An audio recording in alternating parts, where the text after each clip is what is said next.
Please welcome Atlantic Live President Margaret Lowe. Thank you. Good afternoon, everyone. That was a pretty impressive and fast costume change. I am Margaret Lowe. I'm president of your PE's Mapping the Science of Justice event. We'll be spending the next few hours with you, and we're looking forward to it. Just to give you some sense of context, The Atlantic has been covering and writing about equity and justice since our founding in 1857. And our earliest writers not only wanted to explore the American idea, this great American experiment, they also were committed to the abolition of slavery. And 161 years later, these issues are as urgent as they've ever been. We explore them on the page, and we also explore them on the stage, as we'll be doing here with you this afternoon. We'll explore how the debate about crime and justice in America is changing. We'll look at gun violence through the lens of public health, discuss how data and technology are affecting public policy and policing, and we'll examine the reliance on plea bargains. We'll also talk about the challenges of re-entry. Before we get rolling, I do want to take a moment to thank the Center for Policing Equity and Google.org for making our participation today possible. Thank you so much. A few practical notes. Please silence your cell phones. I'm sure they've been off all day, but we appreciate if you keep them off, but don't put them away because we would love you to join the conversation on Twitter. We are at Atlantic Live. The hashtag, as you can see here, is Atlantic Justice. It's all one word. And we also will be taking your questions throughout the afternoon, so we want you to be part of the conversation that way as well. We will begin by talking about the intersection between gun violence and public health. For that, please. I'm sorry? Oh. Good. That has never happened before. That's awesome. Thank you for that. I like your enthusiasm. I hope you keep it up all afternoon. In any case, for that, please welcome Dr. Babak Saurani, Chief of Trauma and Acute Surgery at George Washington University Hospital.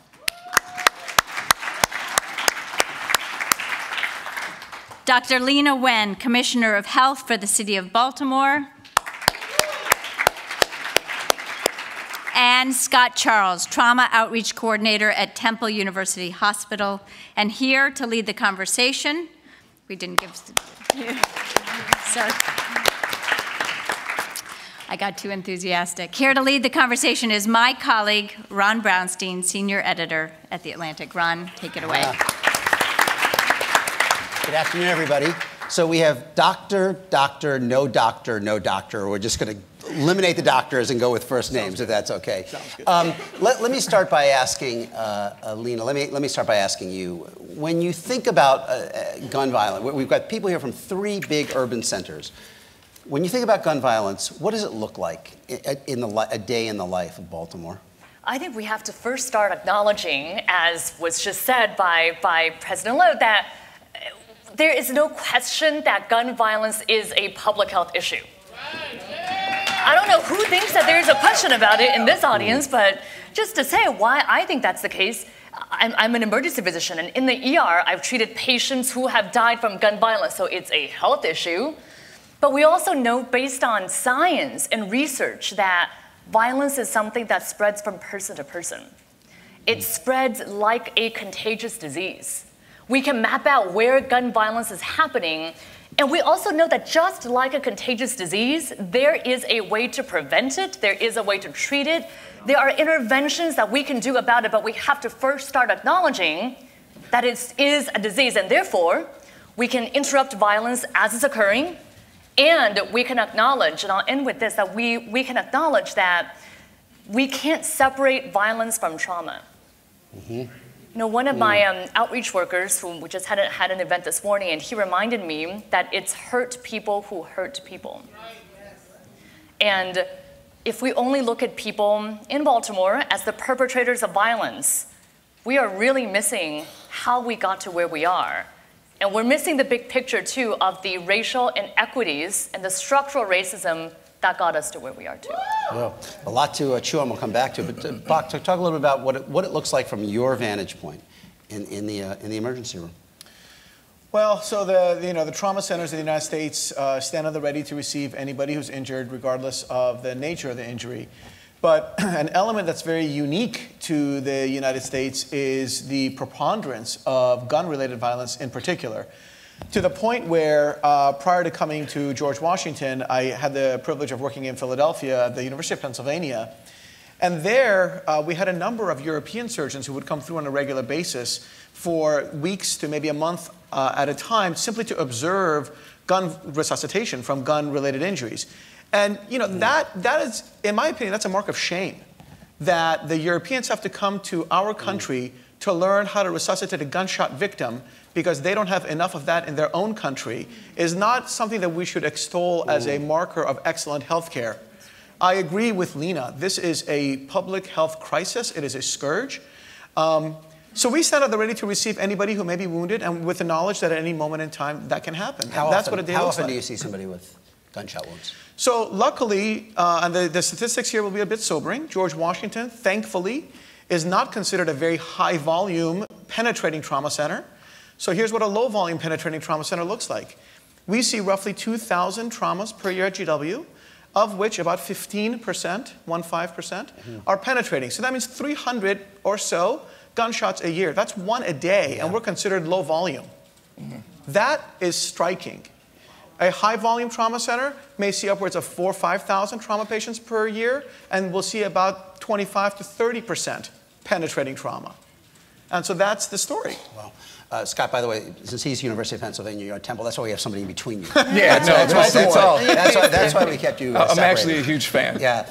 Talk a little bit about what it looks like from your perspective. So, to his point, at Temple, we treat more gun victims than any other hospital in Pennsylvania. And that's because of our, we're situated in North Philadelphia.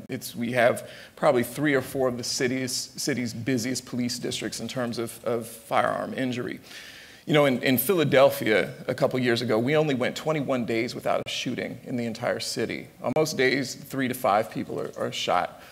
Somebody is shot every 7 hours in the city of Philadelphia. Just to clarify that, there are only 21 days in the entire year where no one was shot. Right. Okay.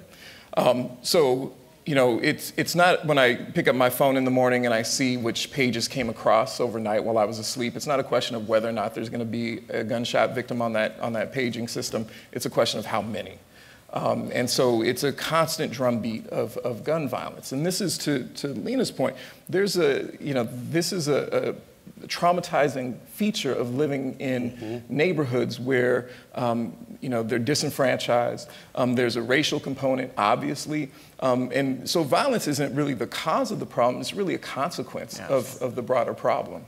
Well, Lena, let's go back to where you started, because, saying this is unequivocally a public health problem. Now, maybe symbolically, we have finally seen the prohibition on the CDC examining this lifted.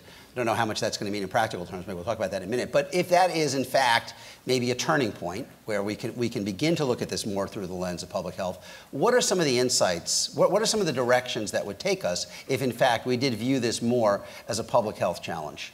If we understand violence and gun violence to be a public health issue, then the solutions that we apply are public health solutions. I'm not saying that there's no role to work with public safety, but rather that we can look at it from a public health perspective. So I'll give you a couple of examples of things that we're doing in Baltimore.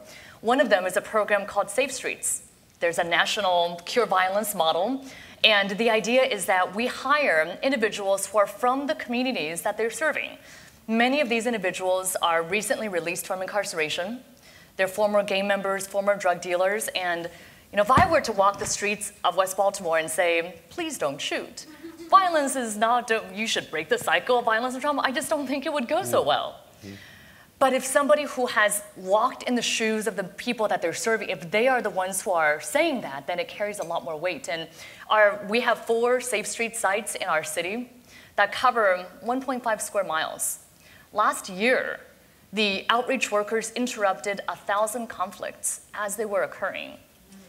And an independent study found that 80% of those conflicts were likely or very likely to result in gun violence. And as the gun violence in our city has unfortunately escalated in the last couple of years, we have had 3 of our 4 Safe Street sites go over a year without a fatal shooting.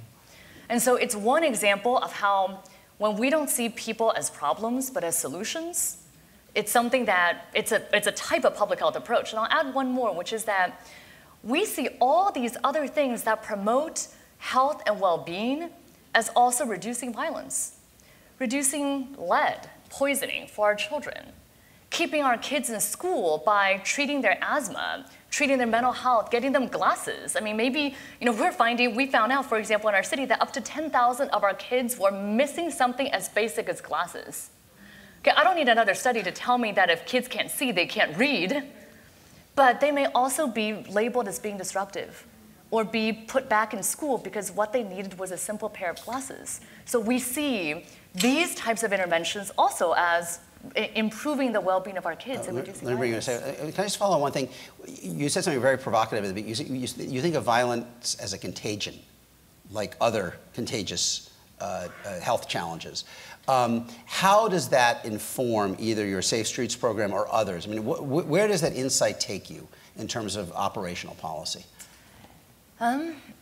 It allows us to use data and the best practices of science to be able to interrupt violence. And so Safe Streets sites, for example, are chosen based on very specific criteria for where we should have them that will make the biggest difference.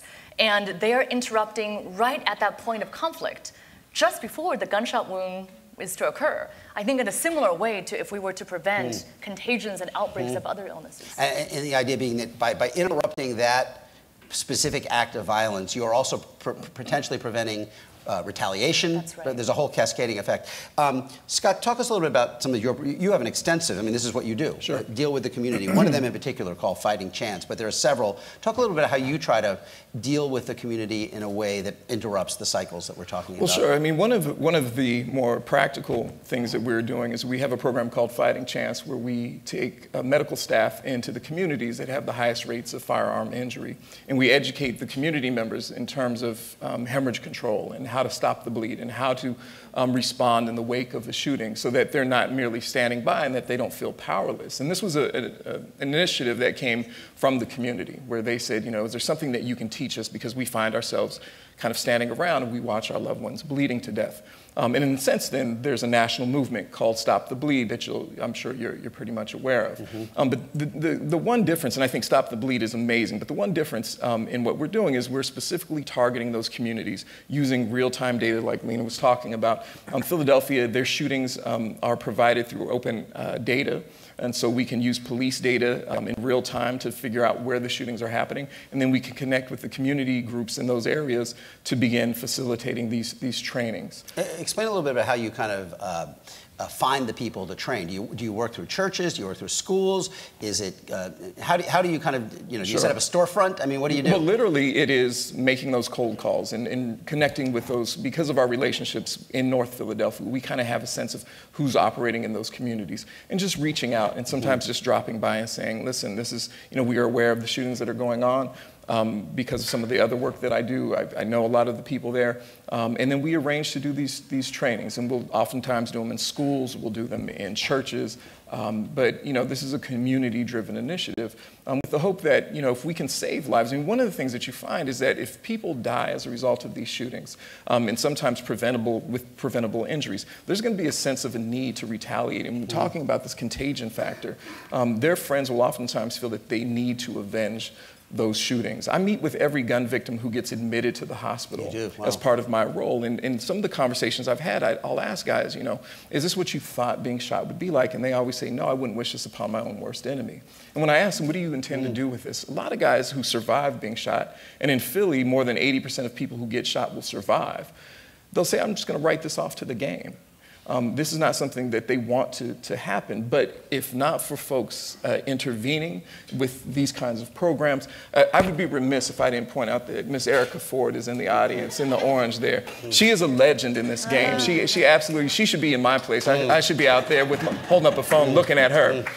But because of her work and this kind of hands-on approach, targeting these communities, working with folks in the communities, she's been able to drive down the shootings and eliminate it for extended periods of time in areas where you have lots of violence. It's really about going in there and providing these folks the things that they need. therapy, jobs, experiences that take them outside of this kind of day-to-day violence. Let's come back to the therapy point about, and the hurt people point. But you study preventable deaths, and you talked about that issue as well. What are you learning in terms of where the biggest points of leverage are in reducing the number of preventable deaths? Yeah, so we started our efforts in prevention of injury about 3-4 years ago now, probably, where we tried to look at gun-related injuries specifically after the public mass shootings, all of these active shooters that unfortunately one hears about these days. And so we wanted to know, we wanted to try to inform policymakers as well as medical directors and the good old-fashioned bedside doctor on what happens when a mass shooting event occurs. When you have a Sandy Hook, when you have a Parkland, a San Bernardino, a Pulse nightclub, Mandalay Bay. I mean, they could just go on and on and on. And so what we found is, roughly speaking, and this is a review of actual autopsies that we got from all these events. What we found is that in the neighborhood of 85% of people are dead. There is no opportunity to rescue them. And so that really needs to inform our policymakers that the only opportunity to prevent death on the order of 85% of the victims is to prevent the injury in the first place, which gets right back to Lena's point about this being a public health crisis. You can have all the infection you want. My antibiotics are not going to work. You're going to die. So we have to prevent the infection. The second aspect is, what about those 15% that are currently dead? They were all autopsies. What are the opportunities for rescue of those individuals? And to say that the answer is complicated is an ultimate understatement. It involves better collaboration between police and fire, rapid extrication of the wounded from the area of the shooter, rapid transport of the wounded to trauma centers. Hopefully this event has occurred in an area where there's a trauma center nearby. Trauma centers are not exactly ubiquitous across the country. They're very lopsided to the cities, and even within the cities they're lopsided. And so we've tried our best to inform the facts behind this whole issue in a very emotion-free, fact-based way. Let me ask all of you this. If we did a pie chart of all of the factors that produce elevated levels of gun violence, segregation, concentrated poverty, lack of opportunity, trauma, how big a piece of the overall problem is the access to guns? How much of a dent in the overall problem could you make by making it harder to access guns? I don't know the exact answer to this. Maybe my fellow I don't know if panelists there's a do. percentage, But I mean, in your view, right? How central is that? You know, I want to relay something. So I was speaking at another event earlier today about overdose and the opioid crisis, and I think it plays into this conversation too, because it was asked. And we talk a lot about, well, what will work for reducing overdose? And some people will say, oh, well, we need more education. You know, we need to have campaigns for just say no to drugs, kind of for kids, right? Except that studies show that those campaigns don't work unless it's accompanied by a comprehensive youth health and wellness strategy. Because if the future that our children will grow up to have is one that they want to escape from, then they turn to drugs. And just saying no just doesn't work. And I would say the same thing about violence, gun violence too, but violence too, that we need to look at jobs, we need to look at opportunity, and we need to change also the norms that we have. So I don't know the answer to this. The norms among who? When you say the norms that we have, who are you referring to there? The norms in the community, the norms among policymakers, the way people respond to provocation. What did you mean by that? I think all of the above. All of the above. I think all of the above. So how about you? What do you think? How big a piece of the overall puzzle of the violence you deal with is the relative ease of access to guns? Well, it's hard to shoot people without guns, so it's kind of a major. No, I don't mean to be trite, but one of the challenges is if guns are easier to get than jobs, and there's a prevailing sense of hopelessness. You know, once a gun, and I do a program called Cradle to Grave, where I talk to kids about the scripts that lead up to shootings and what happens, and alternate endings to these scenarios. And I explain that once you bring a gun into that equation, it changes the dynamics of everything. In order to retaliate, if that's something that somebody's going to seek to do, they're not going to punch somebody in the mouth for having been shot by that individual. They're going to retaliate in kind. And if they shoot somebody who will serve as a proxy to that person, now you've got another family involved, and so on and so forth, and it goes back and forth. And as long as the gun is the thing, and as long as the gun takes it to that next logical level, it's hard to walk that back, and it's hard to kind of wrap your arms around it. So I think the access to guns is problematic. We have a lot of individuals who are using those guns who are otherwise prohibited, but because of our laws in Pennsylvania in particular, where you're not required to report lost or stolen guns, or at least nobody's being prosecuted for failing to report lost or stolen guns, it allows for a thriving straw purchase market, you know, an illegal gun market. And so I think that that's obviously one of the challenges, keeping guns out of the hands of prohibited individuals. If I can expand on that. So I agree with Scott and Lena, obviously. Study after study has shown again and again that the more well-written gun control measures exist, the lower the incidence of gun-related violence. Now, gun-related violence comes in two flavors: homicide and suicide. In reality, nationwide, suicide is the far bigger of the two problems, far, far bigger. To some degree, thankfully, we are becoming kinder, gentler. Homicide is actually dropping in net sum, although mass casualty events are on the rise. Suicide is the exact opposite. Suicide is actually very much on the rise. Now, it used to be said, well, if you take away someone's gun and they want to kill themselves, then they're going to hang themselves, they're going to overdose, they're going to jump off the bridge, they're going to do whatever it needs to be done to kill themselves. That is categorically not true and has been proven. That people will not kill themselves if the immediate availability of a weapon is not there. Furthermore, people will not kill themselves. The probability of suicide drops exponentially if there is a cool-off period. I decide I'm going to kill myself today. If I can't get that gun for about 48 to 72 hours, there's a good chance I'm going to change my mind. There's a good chance I'm going to ask for help. And you could save that one individual's life. That's on the suicide arm. Similarly, the homicide side. Yeah, let me bring in the audience in one moment. I just want to ask one more quick question. I've covered gun control debates for over 25 years, since the big Bill Clinton fights with the NRA in the early 90s over the Brady bill and then the assault weapon ban, which they actually did pass. And it seems to me over the course of this 25-year period, gun control debates are less and less and less about guns. The specifics are less integral to the outcome. It's become, the NRA's goal has been to make it more of a cultural statement of, you know, you either respect my rural values and traditions or you don't, without getting to any of the specific issues about, you know, why do you need a silencer, why do you need an assault ban, et cetera. I'm just wondering, have you had interactions with public health people in rural communities? And do they see this differently than you do, or do they see this similarly to what you do?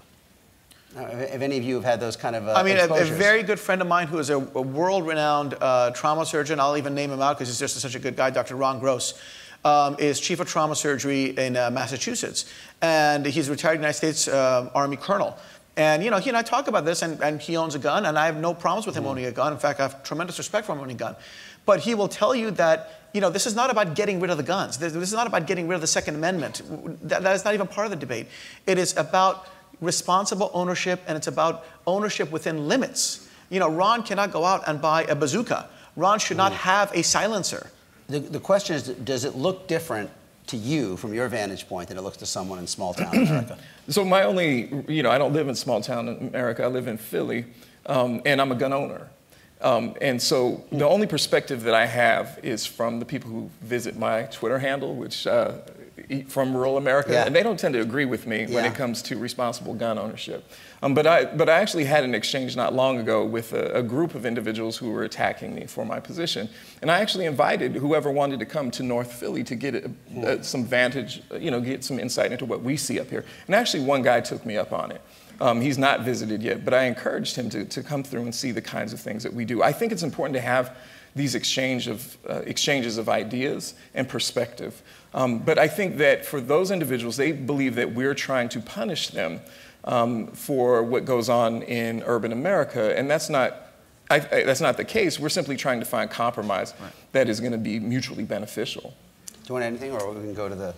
I would just say that it's, I can imagine that the conversation would be different in large part because we've suffered so much in urban cities.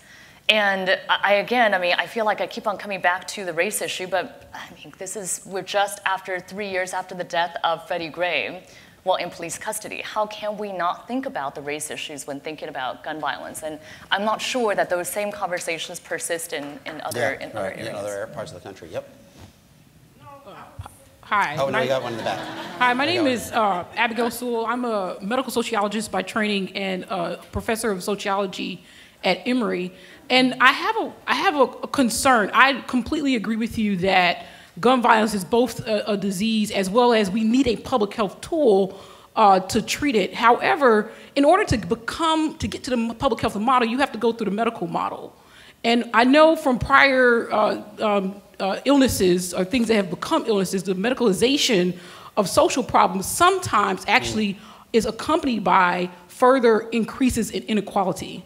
And what I'm curious about is what types of strategies and tools does the healthcare profession, both public health and medicine and everybody in between, have in place or are willing to engage in to make sure that the inequalities are not exponentiated? Interesting. Lynn, any thoughts? It's a fantastic question. I am practicing in the ER, and I don't have a great answer to this, but practicing in the ER, I got quite disillusioned when I knew that what I was doing for my patients was only helping them with that Band-Aid right there, right? I mean, I could tell my patient with heart disease, you need to eat better, but if I ask even one more question and I find out that like 1 in 3 African Americans in Baltimore City, she lives in a food desert, what am I really doing? I mean, am I really doing her a favor by saying you should be eating healthier foods? And so I think that the recognition of the social determinants, really, that has to come into play when we're treating gun violence as well. And so specifically, if I see a patient coming into the ER and they are the victim of a gunshot wound, any gunshot wound is a near homicide, right? Because if the bullet traveled just a little bit more, it would have been a homicide. Is there a way for us to intervene in that moment? And then what can we do further upstream so that we're not just treating the Band-Aid and medicalizing it, but we're really understanding the whole structure and context of that person's illness? Do you want to add to that? I agree with that. Scott, we have one more, yeah. Hi, my name is Adam Foss. I run an organization called Prosecutor Impact. Thank you for this panel. One of the frustrations that I have as a prosecutor is seeing us trying to use the criminal justice system and the incarceration as a deterrent to young people picking up guns and shooting each other. And to me, the analogy in my mind is like incarcerating people for their eating habits when they get sick from obesity, incarcerating people for smoking when they have lung cancer. Can you reflect upon a bunch of law enforcement people in here, what can we do tomorrow, not like after a convening of a bunch of people, but tomorrow, with how we interact with both shooting victims, their families, and with defendants who have been accused of possessing or shooting handguns, that might give us better outcomes given what you see in your rooms? That's right up your alley, because I think Temple leads us in this whole endeavor. You know, I don't know. One of the challenges I have is that I hear people who are very progressive, who will want to attack the police officers. And one of the things I always point out is that it's a complicated relationship in Philly in particular because so many of our officers grew up in the neighborhoods that they patrol. And in Philly, we're one of the handful of cities that allows its officers to transport gun victims. And I can't tell you how often I have victims who will say, can you get the cop who brought me so that I can thank him personally? It's complicated. So I can only speak in the context of Philadelphia, but I think one of the things that I think we have to create are opportunities for law enforcement to step outside of that role, as you're apparently doing, to have these first points of contact not be in the wake of a shooting, but in more community involvement. One of the challenges that we face in the hospital is the fact that when I talk to gun victims about how do we get you hooked up with a job, they say, well, why don't you get me hooked up here? And then I go to the HR folks and they say, well, we can't actually hire that individual because that individual has a prior record. We've got to work collaboratively and think outside the box so that you can help connect these individuals to the resources that are going to prevent them from coming into our hospital and coming into your contact. Real quick. Two quick things. One, trauma-informed care trainings. Second, changing drug policy, because we need to recognize that we have been incarcerating people who have the disease of addiction. Join me in thanking this terrific panel. Thank you.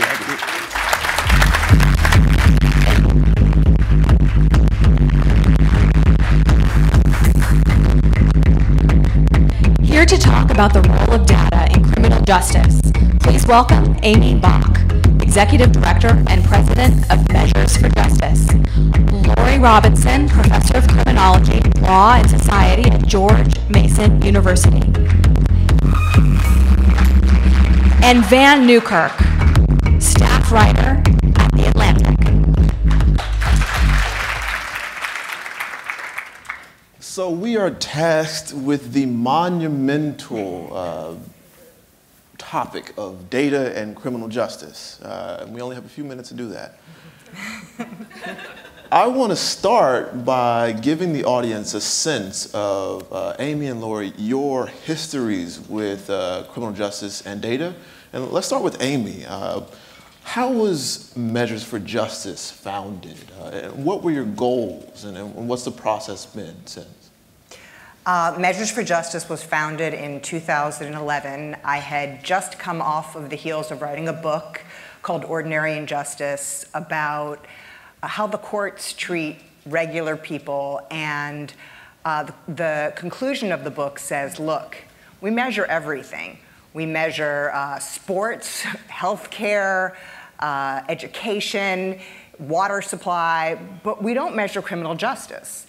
And in my book, there's all these stories of really, people, practitioners who have their hearts in the right place and they want to do the right thing, but they end up being a part of a system that causes enormous problems. For example, the prosecutor who has no idea, he's not prosecuted a domestic violence case in 21 years and asks, has it been that long? Or the public defender who pleads 48 people guilty in a day. So I founded this organization and said, can we collect data and create measures and then put it in a form so everybody could see it? And when we began, we got, a lot of people didn't think that you could do it. They're like, well, where's the data? How would you ever create measures? And it took us 5 years. And what we found is that there is a lot of data, and you can put it in a form. And all of our measures, we have 32 measures, and they go to 3 goals: fair process, fiscal responsibility, and public safety. And we launched last year. We made our data public, and it's with 6 states, 380 counties, and the greatest thing is that it's being used, and that you can filter the data. There's a filter function, and you can filter any of the measures by race, sex, indigent status, or type of crime. So this is really just version 1.0, and we've done 6 states, 380 counties, and we're going to be doing 20 states by 2020.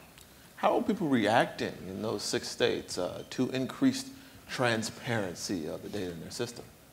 Well, we just had, it's not easy. Let me just tell you. Like, when we first began, I remember this one judge, we were in his office and we were showing him some of the early data, and he said, you can't compare 2 counties. And I said, well, why not? And he goes, well, one's an apple and one's an orange.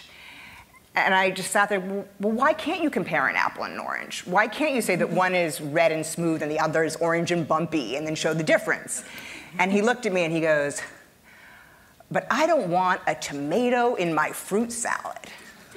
And I think what he was saying was that, that basically take your data and your messaging out of my state, is really what he was saying. But we didn't, we persisted. And we had a large victory, which is that a Florida legislator called us in November last year and said, look, we see that we have 21 of your 32 measures. Why don't we have more? So we went down to this legislator and we said, look, this is what you have. This is what you could have if you collected everything. So we collect not only courts, but prosecutor data, public defender data, sheriff data, Department of Corrections. And then what we do is we try and match the data, and we clean and code it and spend an enormous amount of time with people asking them why things are coded this way and how they are. And they were so excited. We presented the Florida Judiciary Committee, and you could just see them. We actually came on the heels of a presentation by the courts where they were showing how everything is impossible. And we're like, look, no, this is possible. Mm-hmm. And the Florida Judiciary unanimously passed it on to the Senate. And in first week of March, the governor signed it into law that every county is collecting almost all of our data elements and putting it in a central place, which is huge. It is huge. And so we're now in the process of making sure that the Florida bill becomes a success. But I mean, but now, what's so interesting, and I know I'm going on a little bit, but what's so interesting is that it's gone from, you can't compare two counties, to, okay, now how do we compare among states? And how do we get all this data? How can we get more? And data breeds data. You put it out there, you try and make it as good or as perfect as you can, and people say, no, that's not right, or why don't we have more? And then it gathers momentum. And that's what's gonna happen here. And that's what's happening in this country, is people are like, criminal justice, it's a local problem right now, right? I mean, like, I don't know really what the White House is doing at this point, but it's a local problem. So let's fix our data, let's save money, let's make it safer. And the key to the whole thing was that we never pulled any punches, we kept it neutral, and I think it's Florida. I think it's going to be a domino effect of others joining.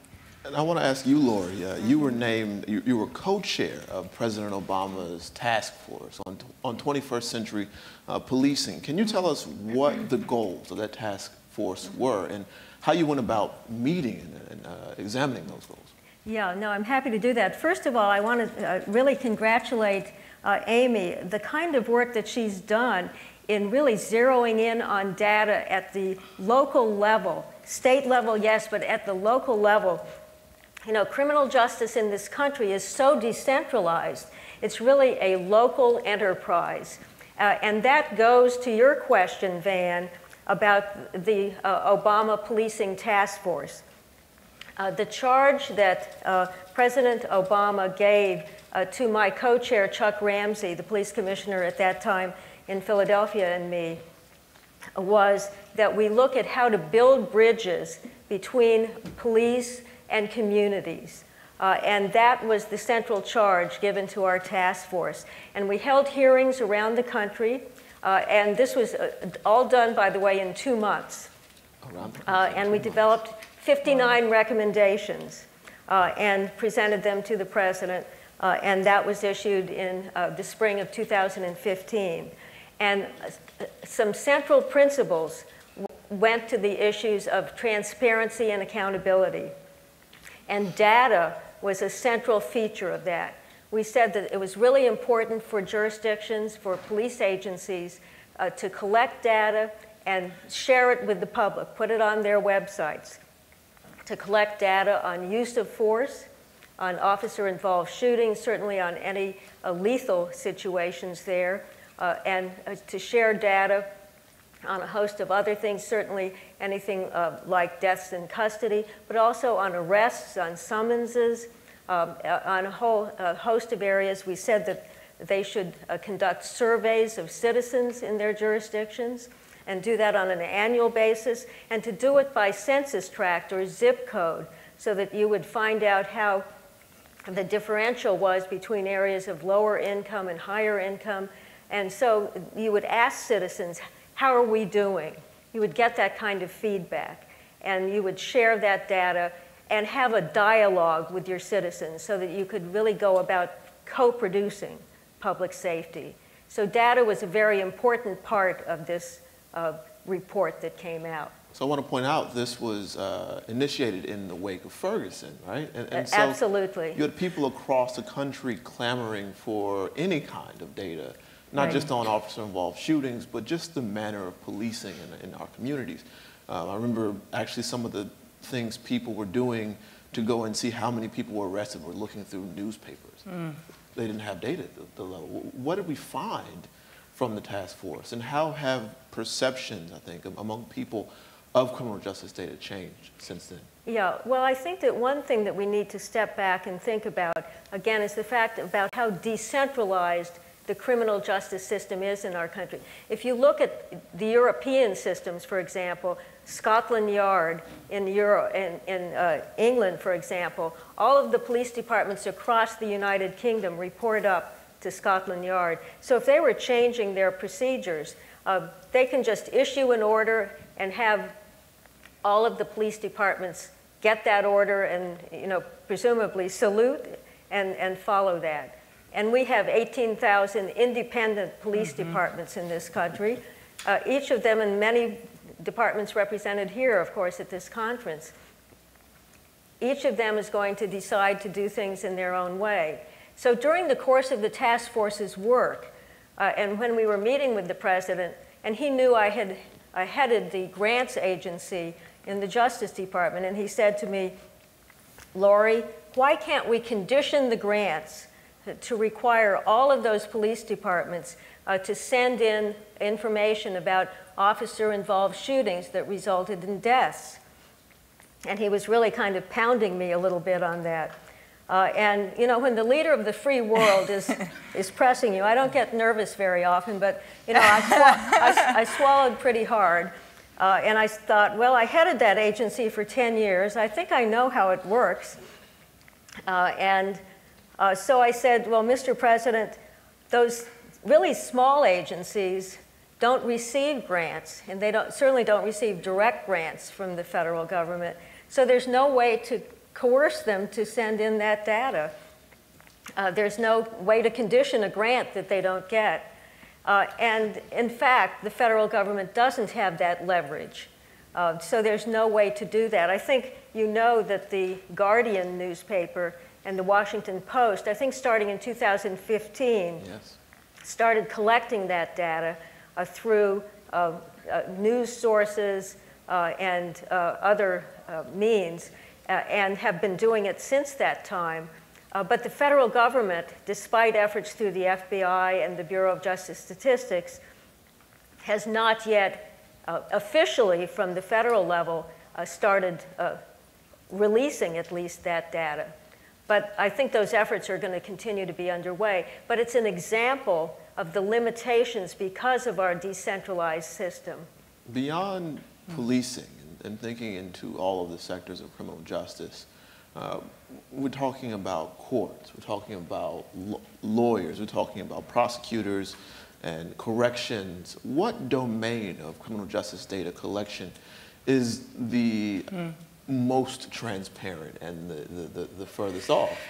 And where are we seeing the most opportunity for improvement? That's for you, Lori.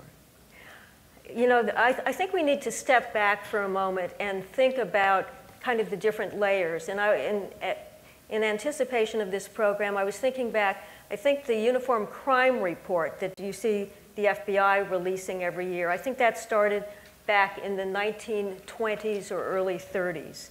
And then you have to fast forward to 50 years ago with the President Johnson Crime Commission, which called for better collection of data. So that was a step forward and resulted in the creation of the Bureau of Justice Statistics, which has set up, since the creation of that bureau back in the late 1960s, early 70s, regular issuance of statistics that all of you would be aware of, things like the issuance every year of the number of people on death row, number of people in correctional facilities every year, a number which has actually been going down for the last several years, number of people on probation and parole, and so on.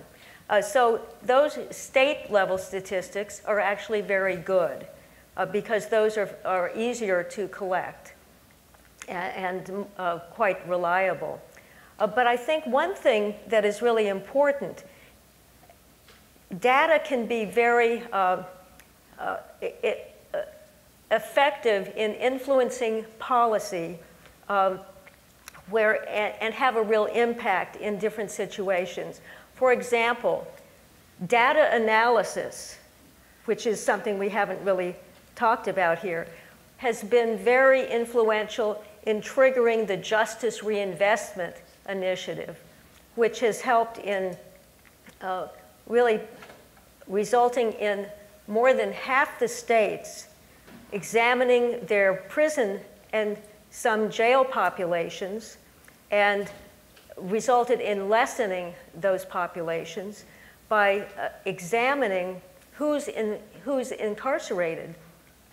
And many of the people who were incarcerated were individuals who perhaps could be moved to alternative settings because they were nonviolent drug offenders. And this has occurred, as many of you know, in red states, Georgia, Texas, Kansas, Arizona, as well as blue states, Hawaii, Rhode Island, and others. And that all really came forward because of analysis of data. Data analysis was really critical in that, in driving that. Now, Amy, I want to ask you about another aspect of analysis. And that's, I think we're in a moment now when Americans are sort of skeptical of big data. There's been some pretty big stories in the news where there have been some unscrupulous data collection efforts. And people are sort of sounding the drumbeats on surveillance, on what happens if with facial recognition. So how are we thinking about ahead of, it's always difficult to come up with ethics ahead of time, but how are we thinking about good ethical frameworks for data collection and analysis that protect privacy? First of all, that's an excellent question. It's one we've been thinking about our organization, you know, when Cambridge Analytica happens, you know, and, you know, Facebook and you start to think about, you know, is the public going to be thinking about the word data differently, right? You know, is this going to be a word that they're going to become inured to? And at the same time, this is really the only way. If, you know, in Florida there are, you know, tons of, how are you going to figure out with 67 counties what's going on? How are you going to answer the question of how are we doing? So it's a double-edged sword, and I think the answer is to respect privacy and to balance it at the same time as you gather the data, analyze the data, and put it forth. So at Measures for Justice, you know, we de-identify all our data. We would never single out a single defendant or a single victim. It's all aggregated when we produce it. And I think that's part of the answer, is to make sure that people's privacy, you know, is protected, and to work on that. Mm-hmm. And I want to come back to you with one more question, Amy, but everybody in the room, get your questions ready. Amy, last question for you. When we're talking about this data conversation, a lot of the focus seems to be on administrative authorities, on states, on police departments. How can we think about data collection and the importance of data analysis in terms of individual autonomy and how it empowers people perhaps at the moment of contact with a police officer or through their journeys through the court system? How can we think about it that way? Well, you know, so the court data, everything for all the data that we deal with, you know, from prosecutors and sheriffs, we are 30 years behind other public spheres, you know, and if we don't start using the data, seeing what's wrong with it, putting it out there, you can't change what you can't see. And so what you have to do is put it out there, and then there's got to be some connective tissue between the neutral purveyor of data, which is us, and the people that use the data, and figure out that, yes, just like they have rallied to get better healthcare systems, and they have rallied to fix the water, and they can do the same thing and use the data to say how they truly feel about their justice system, and say, this was the disparity rate today, I want a lower rate next time. That is how this change is going to happen, because justice happens on the local level. All right, let's open up for questions. Good afternoon, Roberta Myers from Legal Action Center. My question, Amy and I had a brief interaction, and we started talking about privacy, and instantly what came up was this issue of trust, and the public and communities being able to trust the collection of information, the use of information, and what kind of engagement needs to happen so that the community can kind of dictate also what kinds of information it needs to make things better and to hold officials and whomever accountable for how dollars are being spent to supposedly help or do whatever it was intended to do. So that's my question. How do we make sure community is a primary director about what information is collected? How do we begin to build more trust? Because especially in the African American community, we have a lot of distrust about sharing information that's going to be necessary to think about ways of improving systems. So that's my question. Well, my recommendation would be that you have to be working directly with police agencies, and the police agencies should be reaching out to you to say, what information should we be collecting? What information do you want us to be collecting and sharing with you? In other words, that has to be an engagement to be deciding together what data should be collected and shared. And you should be right at the table in doing that. Yeah, and just to add on to that, if you're a county executive and you get a call from a few people, in most of these places, that means a lot. And it just doesn't happen that much. So, I mean, grassroots, grass tops organizing to say what you want through the data. Well, thank you, Amy and Lori, for coming out, and thank you all for joining us. And now for a session produced by our underwriter. Please welcome Justin Steele, president at google.org.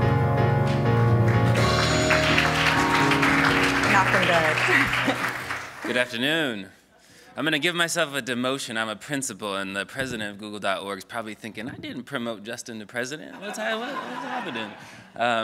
But my name is Justin. I lead all of Google's philanthropy in the US, Canada, and Latin America.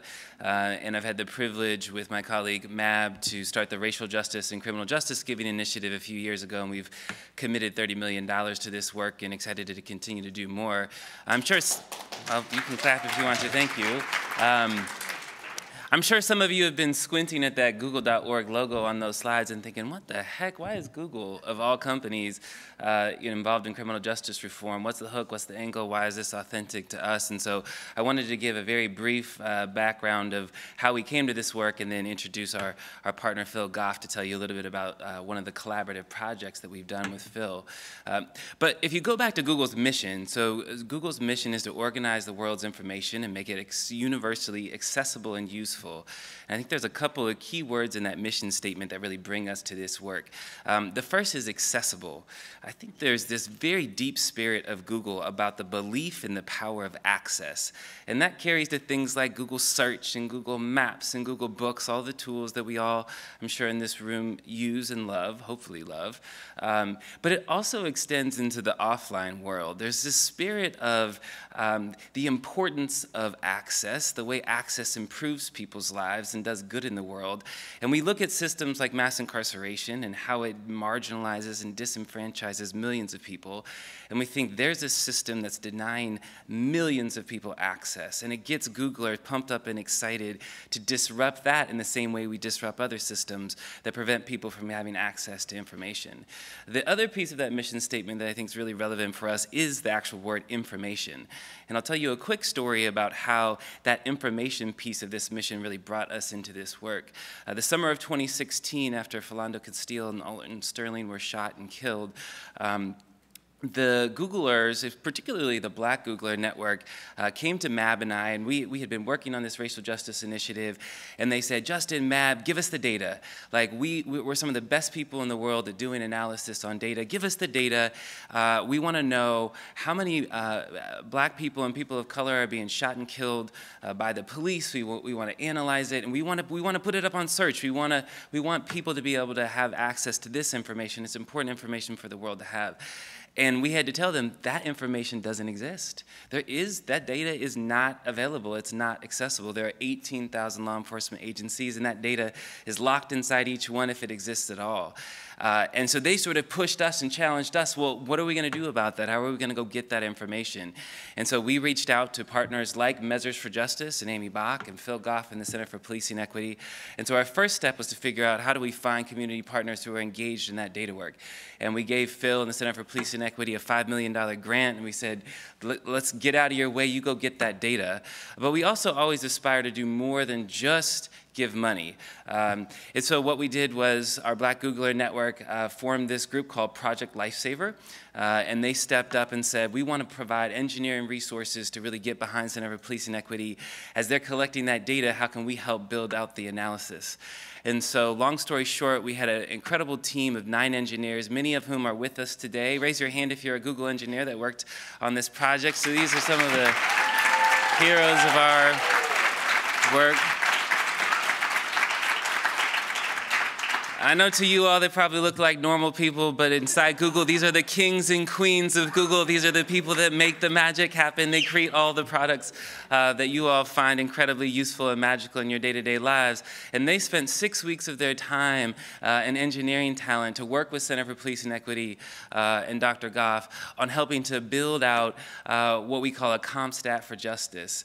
And I'll let Phil talk more about it, but we're incredibly proud of the work and going beyond the resources, which I know nonprofits, we all need resources to be able to get the work done, but being able to go beyond the money, really roll our sleeves up in solidarity with our partners and do the work. So without further ado, I'll introduce Dr. Goff and have him come up and tell you a little bit about the product.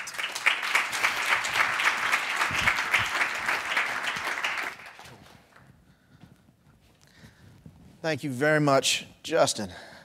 And I'm laved up because I can't stay behind a microphone for too long. Good afternoon, everyone. Good afternoon.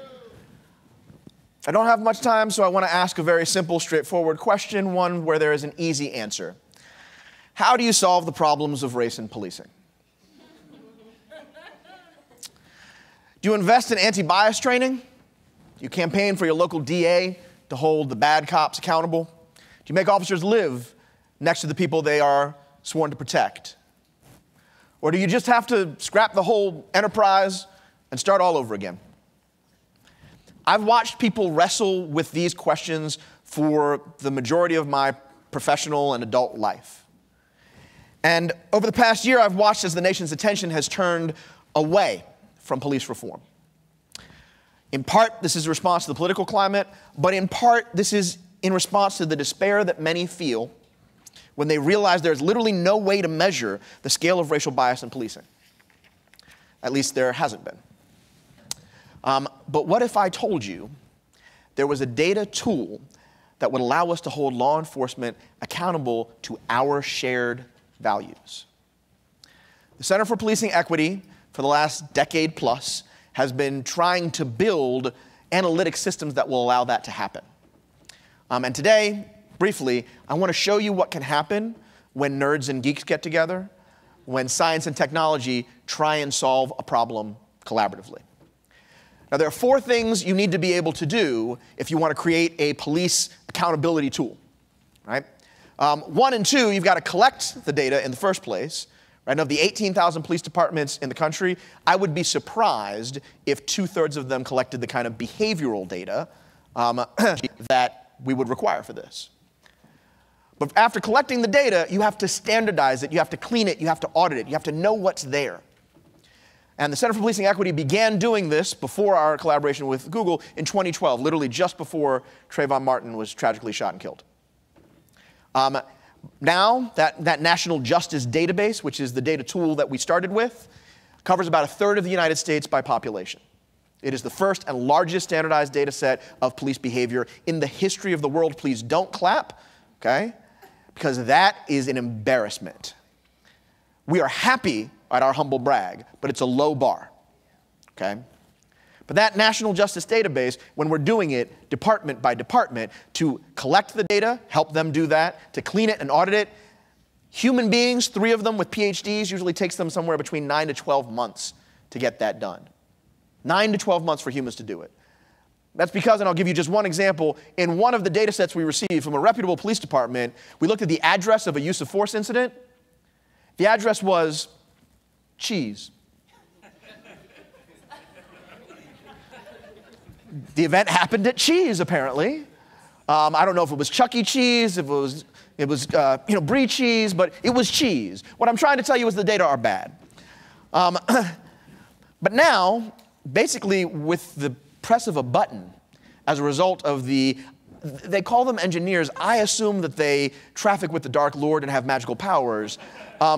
These folks at Google have been able to, see, they're laughing because they know it's true.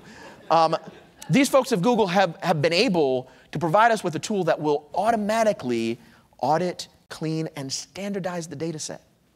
So I'm going to show you a mocked up and what we call a masked data set. So these are not the raw data from Austin. They have been masked so that the data from Austin are not publicly available. But literally with the press of a button, this is what it would look like, what you're seeing on the screens here. You can see all of the missing data, right? All of the indecipherable, all of the impossible data, like cheese, a lot of cheese in this data set, right? All of those data are there. That's the step 1 and 2, collect it, clean it. But once you've collected it and cleaned it, you gotta map it. And the wonderful thing about Google Maps is that it's internal to Google. So what we're now looking at is all the use of forces of the last 5 years in the city of Austin, and each one of those is yoked to the census data of that geolocation. So now I know about the demographics. I know about the crime rate because they gave that to us as well. And in many of these departments, they will survey their officers, so I've got implicit and explicit bias in all of these regions. But mapping it is not enough. Step 3, you gotta actually say, where are there disparities? And this is what this can look like, if I can get technology to work. There we go. This is a map, and you can see it's a heat map of where disparities between black and white are largest and smallest for use of force, right? You can do this for black, Asian, American Indian, Latinx, non-white in general. You can do this for day, night, swing shift, for use of force, pedestrian stops, vehicle stops. You can see here in Division 6 what we're looking at. It highlights it, maps it, makes it easy. This is, by the way, what activists have been asking for quite some time, the ability to just do this in all the cities. This, by the end of the year, will be the touch of a button. I want to say this is not sufficient. This is disparities. And here's the key part of doing police reform. In cities, if I told you it was a 3-to-1, black folks more likely than white folks to have force used against them, you believe me. 4-to-1, 7-to-1. In some cities, it's literally 80-to-1. But if you're a good scientist or a skeptical police chief, what you'll say, and we have some of those in the room, how much of that is crime or poverty? And it feels almost like an insult, but it's also a reasonable question. It's what we were getting nationwide. How much of this is crime and poverty? How much of the disparity is inside the control of law enforcement, and how much is not? Well, as they say, we can bill for that. These are now predictors. So I've got crime from the department, poverty from the census, racial bias from the survey that we do, and what we call residual, which is usually the policies of the police department. And what I'm showing you is a map of the most powerful predictor in each of the divisions of that police department, okay? And let's just go down here to racial bias. This is a heat map of the degree to which racial bias, actual bias, not ambiguous, saying I don't like black people, right? I can do this on implicit or explicit. By the way, because not all bias is implicit. This is a heat map, right, for where racial bias is the biggest predictor of actual behavior. You'll see it's a predictor, but across all of these, crime and poverty are larger predictors because the communities that are calling out for help in terms of their response to police, they're calling out for help for multiple things, not just police, not just a change in policing. And once you have this, at the click of a button, let me just say a couple things about what that makes possible. First, every police department in the country that collects these data, they soon will have no excuse for not knowing what they mean. And second, one of the things to know about police, as much as we're talking about the lack of data and data ignorance, police use data every single day to inform where they go. It's a system called CompStat. Now, if you haven't seen The Wire, briefly, here's what CompStat is. I'm going to see where my crimes are happening in my city, and I'm going to deploy resources there. I'm going to deploy cops on dots on the map. And if they can't get it down just by showing up, they have to use creative problem solving. Well, what if we could create a tool that did the same thing, but for racial bias? That's what we're building here. Okay? That's what these amazing unicorns that traffic in the dark arts are able to do. And with this tool, police departments can treat racial bias like any other goal that matters. They can measure it, and they can improve it. Because it turns out human beings are pretty good at measuring things, and when they're prioritizing, improving it. We just haven't really tried that with racism before. So my hope is we'll decide to change that. This is the tool that I think can do that. Thank you guys very much.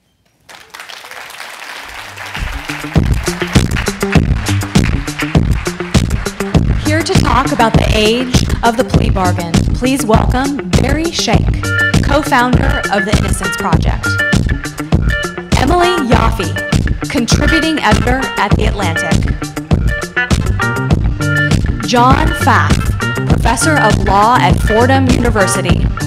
And Matt Thompson, executive director of The Atlantic.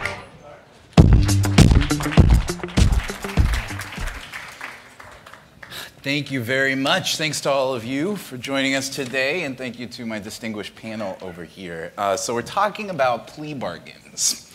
Emily, last year, The Atlantic published a story by you, to which we gave the title, "Innocence is Irrelevant." Why? What's the argument in the story that you told there? I think people who aren't knowledgeable about the criminal justice system, I know I've been called for jury duty. You see sensational trials covered, and you have the sense crime ends up going to trial. Criminal charges end up with a trial. They don't. There are about 65 million people in this country with a criminal conviction. Almost all of them pled guilty. There are very, very few trials. And people who end up with a charge, most of them, about 80%, are eligible for public defenders. They cannot fight it, and they're going to take a plea bargain because the consequences of trying to fight, even if they're innocent, are too overwhelming. They are very likely to end up in a worse situation. So almost everyone pleads. And this has not always been the case in this country. John, you wrote a very good, very popular book, I'm sure many of our audience knows, called Locked In, about what is happening in criminal justice in America right now. What role does plea bargaining, what's the scope of this system? So the number we usually hear is that 95% of all cases result in a plea. That's actually not entirely right. So the data we have, and to stress how terrible our data is, the data I have for you now is from 2006. That's the most recent data I have. That's 12 years old now. It is from a sample of major urban counties, so it misses the rural America that's doing something completely different than what urban America is doing. It's from a couple weeks every May, every other year. That's our data on plea bargaining. That's how bad it is. What that is also the only data set that BJS produces that actually comes with a warning not to use it in causal empirical work. There's a separate file saying don't drink the water, just look at it. So with all those caveats, so lots of plus and minuses, what we see is for every 100 felony arrests, 30 get dismissed. They disappear. They never go anywhere. Of that remaining sort of 70, about 65 result in a plea bargain. That's the 95% number you hear. Right? So if it doesn't get dismissed, about 95% of all those cases result in a plea. About 4% will go to trial and result in eviction, and 1% will go to trial and result in an acquittal. It hasn't changed that much. If you go back to the 1990 version of this data set, it's basically the same. Instead of 65 cases out of 100 pleading out, it's like 58. And the only difference is you got convicted at trial a little more often than pleading out. Right? About 1% of all cases were an acquittal, even in 1990. Right? So that's the scope. If the DA or the judge doesn't dismiss your case, and that happens about a third of the time, you will plead guilty. No one goes to trial anymore, and hasn't for a good 20 or 30 years at this point. So Barry, you are the co-founder of the Innocence Project, founder of the Innocence Project. Do you agree with the title that gave to Emily's story, Is Innocence Irrelevant? Of course. It was a terrific story because look, there are so many things we know that create the pressure for innocent people to plead guilty. Bail, right? Certainly when you're dealing with misdemeanors, very frequently if somebody's going to be held in on cash bail, it makes no sense to try to litigate something where you know you're innocent, as demonstrated in Emily's great story, because you'll lose your job, you won't be able to keep your family together, all those problems. We have as you go up the line, mandatory minimum sentences make it actually incredibly coercive to go to trial. There is a trial penalty that, frankly, we have to get rid of. So, yes, it's all true. Innocence is irrelevant. And even in our data set of DNA exonerations, 11% of the time, and these are serious felony cases, innocent people pled guilty, and we've demonstrated their innocence with DNA tests. And the National Registry of Exonerations says that in 15% of the cases that they track, which includes DNA and non-DNA, innocent people are pleading guilty all the time. And I wanted to add one thing. Feel free. Guilty people obviously plead guilty, but what we make crimes was so astounding to me when I went to Nashville for the reporting.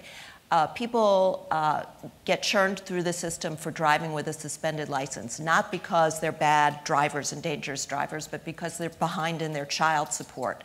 So the state pulls your license, a perfect vehicle for preventing people from being able to work and pay their child support. Drug paraphernalia. You may have drug paraphernalia, so you do have it, but during Prohibition, we did not incarcerate people for having drinking paraphernalia. You wouldn't go to jail for having a martini glass in your home. So that's another side of it. Yeah, I think it's important that as problematic as innocent cases are, most people coming to the system are not innocent. And they're not innocent because we defined our laws so expansively that massive amounts of behavior fall within the criminal code. And that what drives us far more is the DA's decision to charge in the first place, not so much, there are plenty of people who are factually guilty and should have no criminal justice contact at all. I mean, when I was in high school, by New York State standards, I was an adult, I punched a friend in the head in a church. I didn't go to prison. I probably shouldn't have gone to prison. I probably shouldn't have a criminal record. Is the statute of limitations out on it? Has. I'm in the clear. That was a good 30 years ago, right? And so I think that we should really focus on plea bargains, oftentimes used not so much to coerce the innocent that happens and it's awful, but it's the fact that these cases that you could charge, you shouldn't charge. And that's a much trickier political question to address. Emily, I want to ask you a question about another piece of this. In your story centers around a woman named Shante Sweat in Nashville who pleaded guilty for a crime. Marijuana. And not hers, apparently. No, she said it was her boyfriend who they had had a fight over him smoking marijuana in the house. It was her place. She'd kicked him out, and the next day the police were at her door. One of the outcomes of her case is that she ended up paying about $1,400 in fines and fees related to that plea. Are the folks who are within the system, are they paying for it? Well, yes and no. The amount of fines and fees that poor people are burdened with is absolutely shocking. And again, to go back to the suspended license, which is so insane, people just keep, if you don't have the money to clear it, so you get picked up again, and you can have thousands. I talked to people who had thousands of dollars in outstanding fees that they just could never knock down. So you would think they are paying for it, but if you look at the fact that many of them can't pay, and the system that's built around trying to get money out of poor people, it's presumably not cost effective to pay for a whole lot of government employees to try to squeeze a few hundred or few $1,000s out of people who've been picked up for various offenses. We spend more to get the money than we get. The ones they look at, I think it's that we spend like $2 billion to collect $1.5 billion in fees. We're literally losing money putting fees on poor people and making their lives worse. So it's actually the opposite of funding the system. Barry, as we turn to some of the what's led us here, I'm curious about your experience with prosecutors and their incentives. A lot of attention has turned in the past few years to prosecutorial discretion, to what prosecutors are actually charging. And you, I'm sure, talk with a lot of prosecutors every day. Is your sense that there's a shift afoot in how prosecutors are thinking about pleas? Well, we have a movement now where progressive prosecutors are being elected across the country, and that's a very good thing, so that they can get rid of these cases that shouldn't be charged in the first place, and try to decarcerate people from the system. I mean, we know a lot about how to do that, and progressive prosecutors can help. But let's not get deluded, because no progressive prosecutor, even my friend elected in Philadelphia, who definitely is the most thoughtful, can do it alone. You need to have a defense function that's robust. You need to have support from people in the community. You need to have other stakeholders within the criminal justice system working together to actually get drug programs that work, family violence programs that work, all kinds of solutions that we know can ameliorate the effects of racism and begin to decarcerate people in this system. So progressive prosecutors can't do it alone, and it's a fallacy to focus on them alone. I'm curious, I feel like we've heard a lot about progressive prosecutors. The woke DA is a new character in our stories recently, but is there evidence that that is actually taking root and that progressive prosecutors are taking a different turn in jurisdictions around the country? I think there is, and I think it points to a very important and underappreciated urban, suburban, rural split that's taking place in criminal justice. Right? So if you look at a map of like what counties are sending fewer people to prison today than they were, say, 5 years ago, you can't actually pick out any given state. Right? No real state has decarcerated. It's counties that are. Some counties in the state do, some counties in the state don't. And what we're consistently seeing is that these urban states, counties, are sending fewer and fewer people to prison, and the smaller counties are sending more and more people to prison. Right? And we don't really know why, because we tend to not care about rural America, at least in academia and in empirical work more broadly, for whatever reason. There are lots of theories, right? Is it the opioid crisis? Is it sort of poverty and sort of general fear? Is it sort of gentrification and racial threat, right? As New York City gets expensive, people move out of New York City, disproportionate minorities, they move into poor, whiter, rural areas, and those rural white people get scared. Right? And so they become harsher and used as a way of sort of social control. There are theories, and I have no data to explain any of them, but it is a split, and it's something we need to look at in more detail. Emily, I wanted to ask you a question about prosecutors. There's this extraordinary moment in your story where you record an exchange between two public defenders and a prosecutor.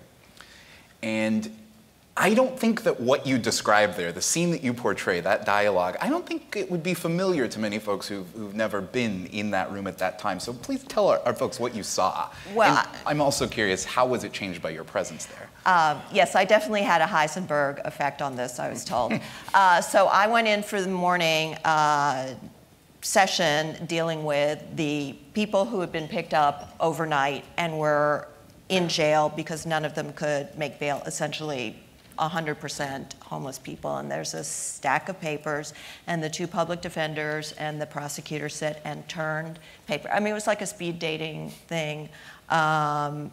A woman walking down the road 1:30 in the morning for, quote, no legitimate reason. What do we do with her? The prosecutor dismissed. And so it just went through the public defender reading the charge. You know, there were things like sleeping on a bench, making a scene at Tiger Mart, et cetera. And the prosecutor, you know, I could see her dismissed, time served, and it just went through like this. And that is a scene that plays out in thousands of counties every day. And who knows, because this is, you know, we are dealing, poor homeless people end up spending the night in jail. There, I talked to public defenders who had clients who'd had 150 convictions, the homeless people. But afterward, one of the public defenders pulled me aside and said, "Can you come every day?" And I thought, and she said, "Whoa, this went so much better for us because you were there." And I thought that was really interesting. A reporter's there, so what's the prosecutor's calculation? It wasn't to put more people away, it was to let more people go. Barry, one of the problems, or one of the arguments that you've made in the past is that that there should be more rigorous standards for prosecutors and police officers to bring exculpatory evidence to the table to the defense where they have it. Has progress been made on that front, and what room is there left to address that? Well, I think we're beginning to make some progress on this. When you look at the ethical rules for disclosure of exculpatory information before a trial, and I would argue it's even constitutionally required, prosecutors should disclose all evidence that tends to negate guilt or mitigate the offense. But prosecutors in many jurisdictions, and I regret to say this happened yesterday in the District of Columbia, which was on the verge of changing its standard, tend to use what I would characterize as the post-conviction standard. That is, only material evidence of innocence, which would be sufficient to get a conviction vacated, should be the pretrial standard. And all serious people that have looked at this, and the American Bar Association, say that's wrong, because if you disclose what tends to negate guilt, impeachment evidence, you will prevent wrongful convictions by getting that evidence disclosed straight up. And in New York, we actually now have an order from our chief judge that right away in arraignments, prosecutors are ordered to turn over everything that tends to negate guilt or mitigate the offense. And if they find that they were willful and deliberate in their failure to disclose it in a timely fashion, they can be subject to contempt. And that kind of personal responsibility is absolutely necessary in doing this in the system. Can I just have the point of privilege of raising one more thing that relates to the previous presentations about data? I grant it. Thank you. I realize this is too long an answer, but the fact of the matter is that if we empower defenders in the first instance to collect data on bad acts by police officers, which, interestingly enough, in Texas, Arizona, Minnesota, a number of Florida, right, you can just go and make a Freedom of Information Act request, and you will get police personnel files, which have extraordinary data in them. And they can create databases so that every time a police officer who has been adjudicated to have used excessive force, who have not told the truth, internally or in any court proceeding, you should be able to get that right away. That'll change the whole complexion of a case. But in New York, in California, in many states across the country, you can't get that data as a matter of public record. And that should change. The era of test-lying, as it used to be called, should end. And the ability to gather data with big data techniques, where are you, Google, right? Here somewhere. They're here somewhere. There is no question that the use of these databases can transform the way we do business in courts, because the big problem with plea bargaining is that we do not test the evidence, right? There are no trials, there are no suppression hearings, There's very little testing of the evidence. And when we test the evidence, we find police that are breaking the rules, we find junk science, we find all kinds of infirmities in what people are pleading guilty to when they shouldn't be. Now, John, I was in case you're curious why Tough on Crime Texas and Florida give these files away and more blue California and New York State do not, it's unions. Right? Absolutely. And for all of our talk about private prisons that hold 8% of the people, the groups that really have the clout to kill reform, guard unions, correctional officer unions, police unions, DA associations. They operate in almost complete secrecy and are profoundly powerful. And they do things like make it so you have no idea what the police are doing at any given point. So, John, let's turn for a moment to some of the potential answers to the issues that we've been discussing.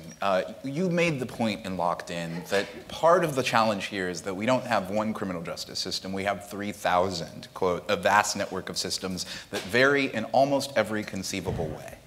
Given that reality, what sorts of answers could address this at scale? Right. So to be clear, we have 18,000 police departments, 2,200 district attorney offices, 50 state legislators, a federal government that kind of jumps in here and there, right? It's a mess, and nothing overlaps coherently.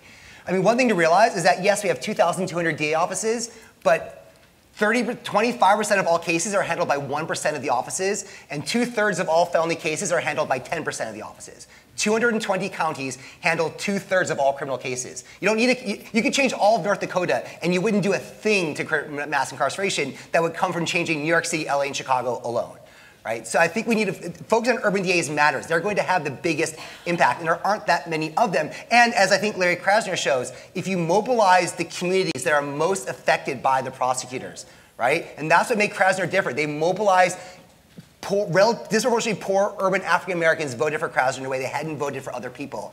You can get a DA office that really changes things. It's not enough, right? He runs an office of 500 people. He's one guy at the top. It takes a lot for one guy to change 500. But I think you have to rethink how we mobilize voters as a starting point, and then think about how to put restrictions on what DAs do. They're the only office that faces no guidelines, no prescription, no regulation of any sort. Most power, least oversight, least amount of guidance. And I think it's time to think about what kind of real outside restrictions and sort of transparency can we impose on these offices. And to follow up on that, at the Innocence Project, what we've been doing now for, well, 25 years, but most recently, the last 15 years, is that in areas where we actually can bring science to bear to prevent wrongful convictions, eyewitness identification, false confessions, some junk science, what we've done is we've gone to people who have given us money, right, to go out and lobby state legislatures. And by the way, you can succeed in state legislatures with a comparatively modest lobbying budget.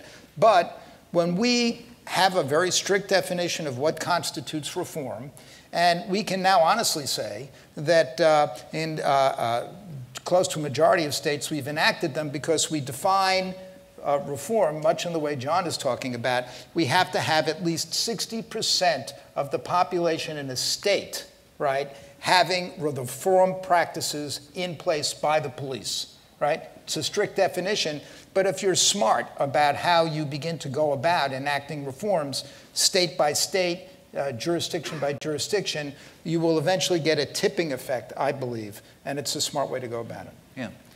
Emily, I'm curious, what, if any, court action is happening? I know that last year the Supreme Court ruled on Class versus the United States, which was related, found that someone could, after pleading guilty, challenge the constitutionality of their conviction.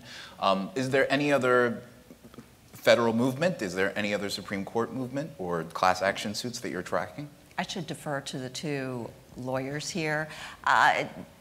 Just from what I know, in recent years, for many decades, the Supreme Court didn't even recognize the centrality of plea bargains in the criminal justice system. That's changed with rulings over the past few years that acknowledge this is how most cases are handled. I mean, John, there have been a few recent cases. The court's not going to be your friend here. Yeah. There have been some cases, but the fact is they spent 10 years in which every single opinion they wrote on criminal justice outside the death penalty was about jury trials. They fine-tuned jury trials in a country where no one goes to a jury trial, right? And they had one plea bargaining case during that entire time, right? They just don't, it's just not their world. They don't understand it. They don't care, I think. And so the Supreme Court is not, they're going to tweak the margins if we're lucky, but it's going to take something more substantive and fundamental and state and county driven to accomplish this. Well, I will say this, and that is, you look at Justice Alito's opinion in Padilla, the immigration case. The one case. But what he said was, I really don't like the idea of American Bar Association standards being constitutionalized, but, right, they are plainly right about this, and so I'm going to hereby constitutionalize them. And what's interesting is that we have an American Bar Association is now moving on 3.8 G and H. These are ethical rules. Ethical rule 3.8 G says if a prosecutor finds out of material evidence of innocence post-conviction, right, they must disclose it. And H says if there's clear and convincing evidence of innocence post-conviction, they got to do something about vacating that conviction. Now, what's interesting, we had a case in front of the United States Supreme Court where we came in second, 5-4, called Osborne, right? It had to do with DNA, the right to DNA testing. But what the court did say there is that, well, if there is a state-created liberty interest, right, we have to look at the prosecution cannot irrationally, arbitrarily fail to recognize it.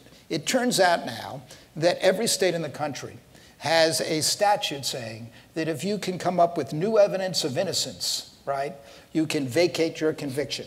So if you look at these ethical rules, that means that post-conviction, if a prosecutor knows about material evidence of innocence and doesn't do anything about it, they can be sued, they can be punished, and I think the Supreme Court is going to say, ultimately, even this court, in a few years when they get the right case, that you have to disclose that if you know about it, because it's a state-created liberty interest. John, I'm curious if you would play out for me the hypothetical, the thought experiment that Michelle Alexander posed in the new Jim Crow. What would happen if defendants started en masse refusing pleas and going to trial? So I'm not a practicing lawyer myself, but first of all, you'd run into a massive ethical barrier because the moment every criminal defendant said, I won't take a deal, the DAs are going to offer them such amazing deals, that'd be unethical for the public defender to turn that deal down. Right? It is literally a prisoner's dilemma. Right? If they all work together, it's unethical because the DAs would undermine case by case by case. Right? So it won't work. There's a huge ethical problem. Public defenders are talking about how to get around that ethical barrier, but right now you can't. But what would happen? I don't know. I mean, a lot of rinky-dink, there's two different options, and one might actually not be a good outcome. One is that all the rinky-dink cases go away, right? And all we're left with are DAs trying murder cases. Or, and we've seen this happen in jurisdictions, they're going to drop all the murder cases because those are hard and they take time. And if you lose, it's embarrassing. So you never file the charges at all. This happened in Baltimore. And all they're going to prosecute are the really fast, really quick drug cases because you can ram those through trial and win. So I honestly don't know if we're in a world where the only cases are murder because we can't have plea bargains, or plea bargain means we stop doing the murder cases and just do drugs. And so I'll flip a coin and we'll see what comes up. Well, we have had successful strikes by public defenders, right, on case-related things. So that's how we got a union in New York, and that's how we had better public defenders, because we struck. Well, we could talk much more, but we'll leave it there. Barry, Slow Emily, down. John. Don't take please. Thank you very much. Thank you. And thanks to all of you.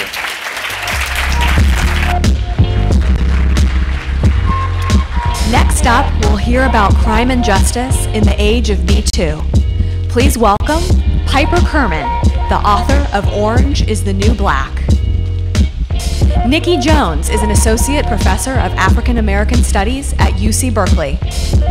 Amy Fettig is deputy director of the National Prison Project at the ACLU. And Lashana Thompson-L, executive director of Women Involved in Reentry Efforts. Here to lead the conversation is my colleague Adrienne Green, managing editor at The Atlantic.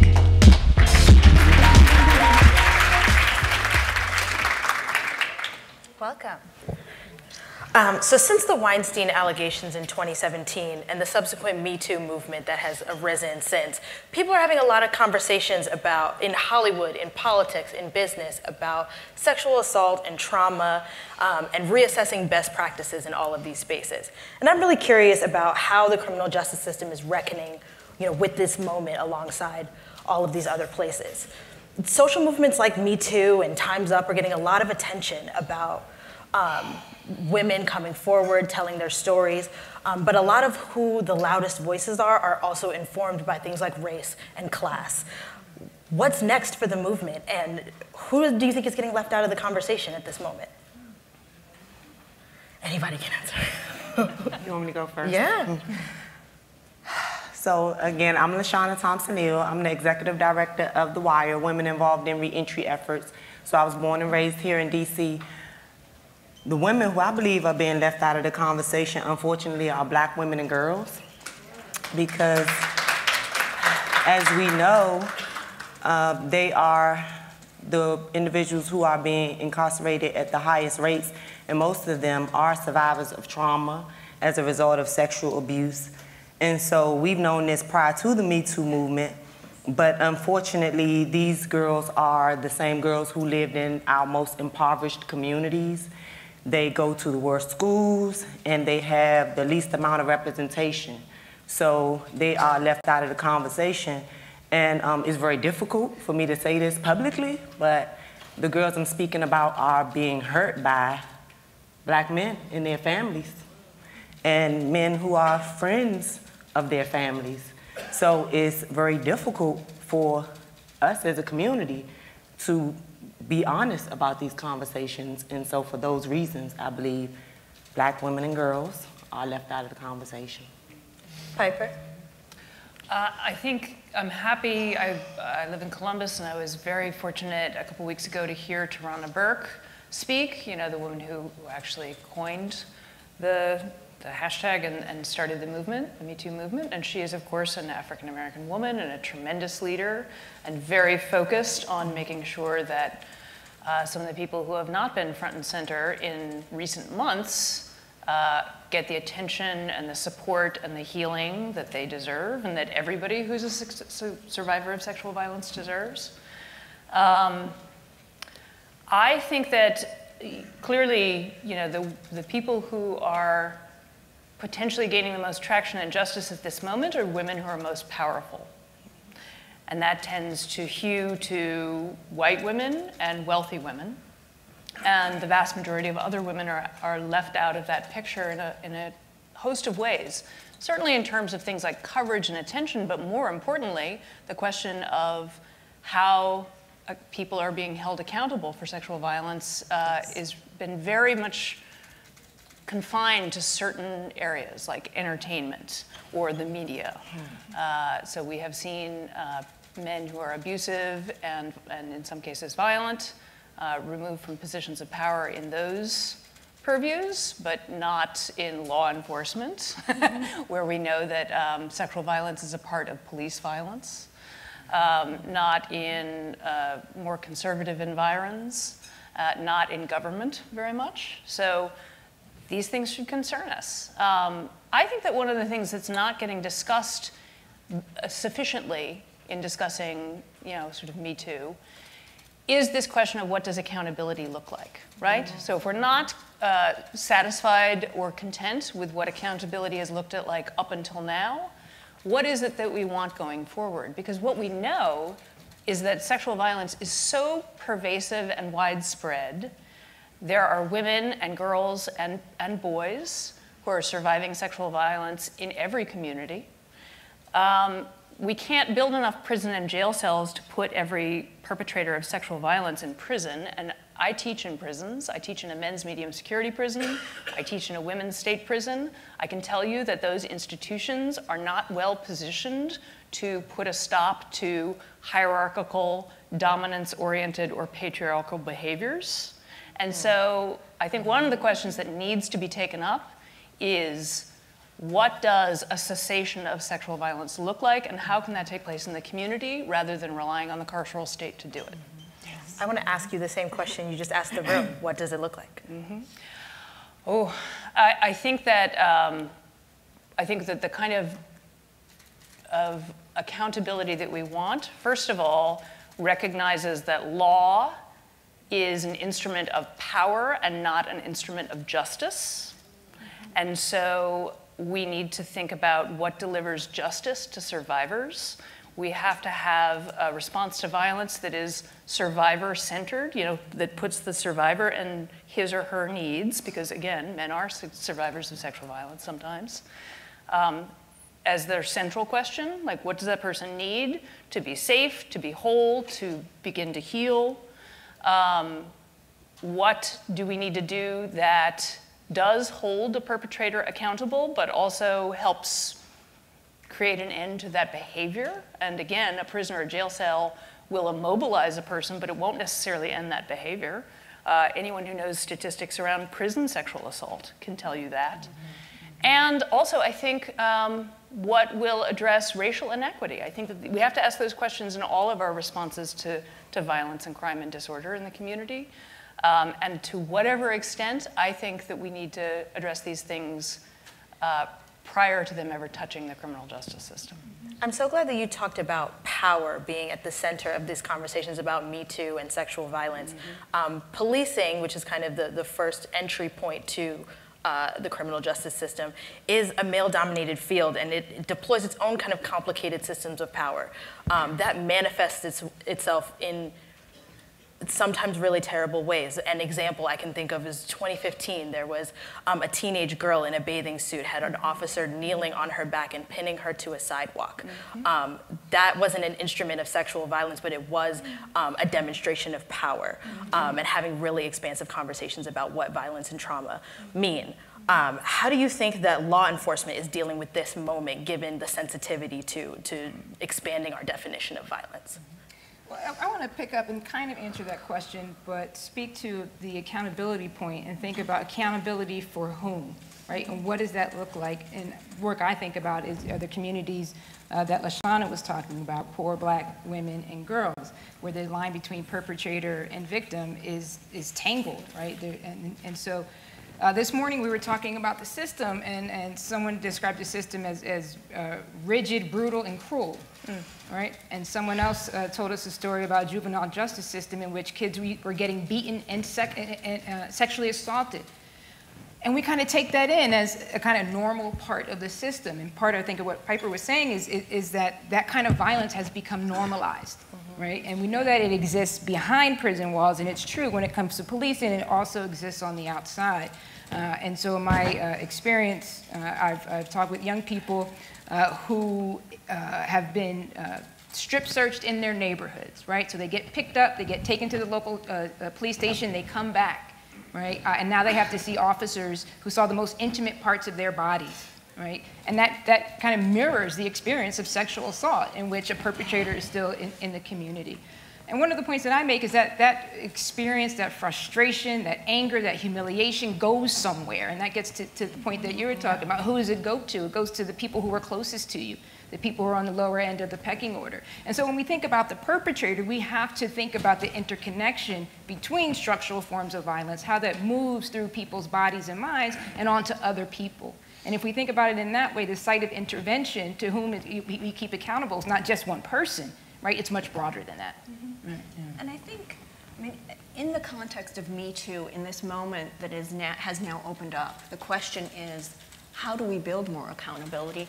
And how do we hold the Me Too movement accountable and ourselves accountable for recognizing that while it is shocking that in the media and in places of power there was this hidden sexual harassment that everybody knew about and sexual violence that no one wanted to talk about, we have to consider that those were people who were not held in cages.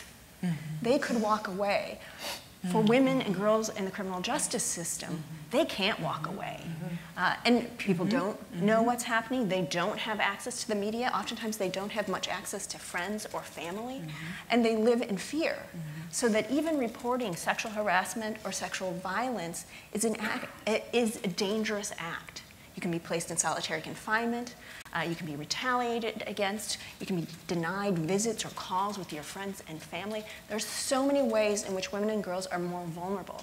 And so when we think about Me Too and the changes that need to happen outside of prison walls, we have to also include what happens behind prison walls. And frankly, this system was not built up overnight. It's been happening all along, and Americans chose not to see. We have the largest carceral state the world has ever seen, and it happened in our backyards, and we knew it was there, but we didn't want to know what was happening. We chose to throw those folks away. So it's now time to open up the prison doors. That's how you hold people more accountable. Starting with yourself. What are some things that you wish that people knew about the experience of women in prisons? We all know that women don't experience prison in the same way as men. The prisons are not constructed in the same way. They're not policed in the same way. They're not, the people that work in them are not trained in the same way, or trained to the needs of the people, of the populations inside of those prisons. What are some things that all of you wish that people knew about the experience of women in prisons?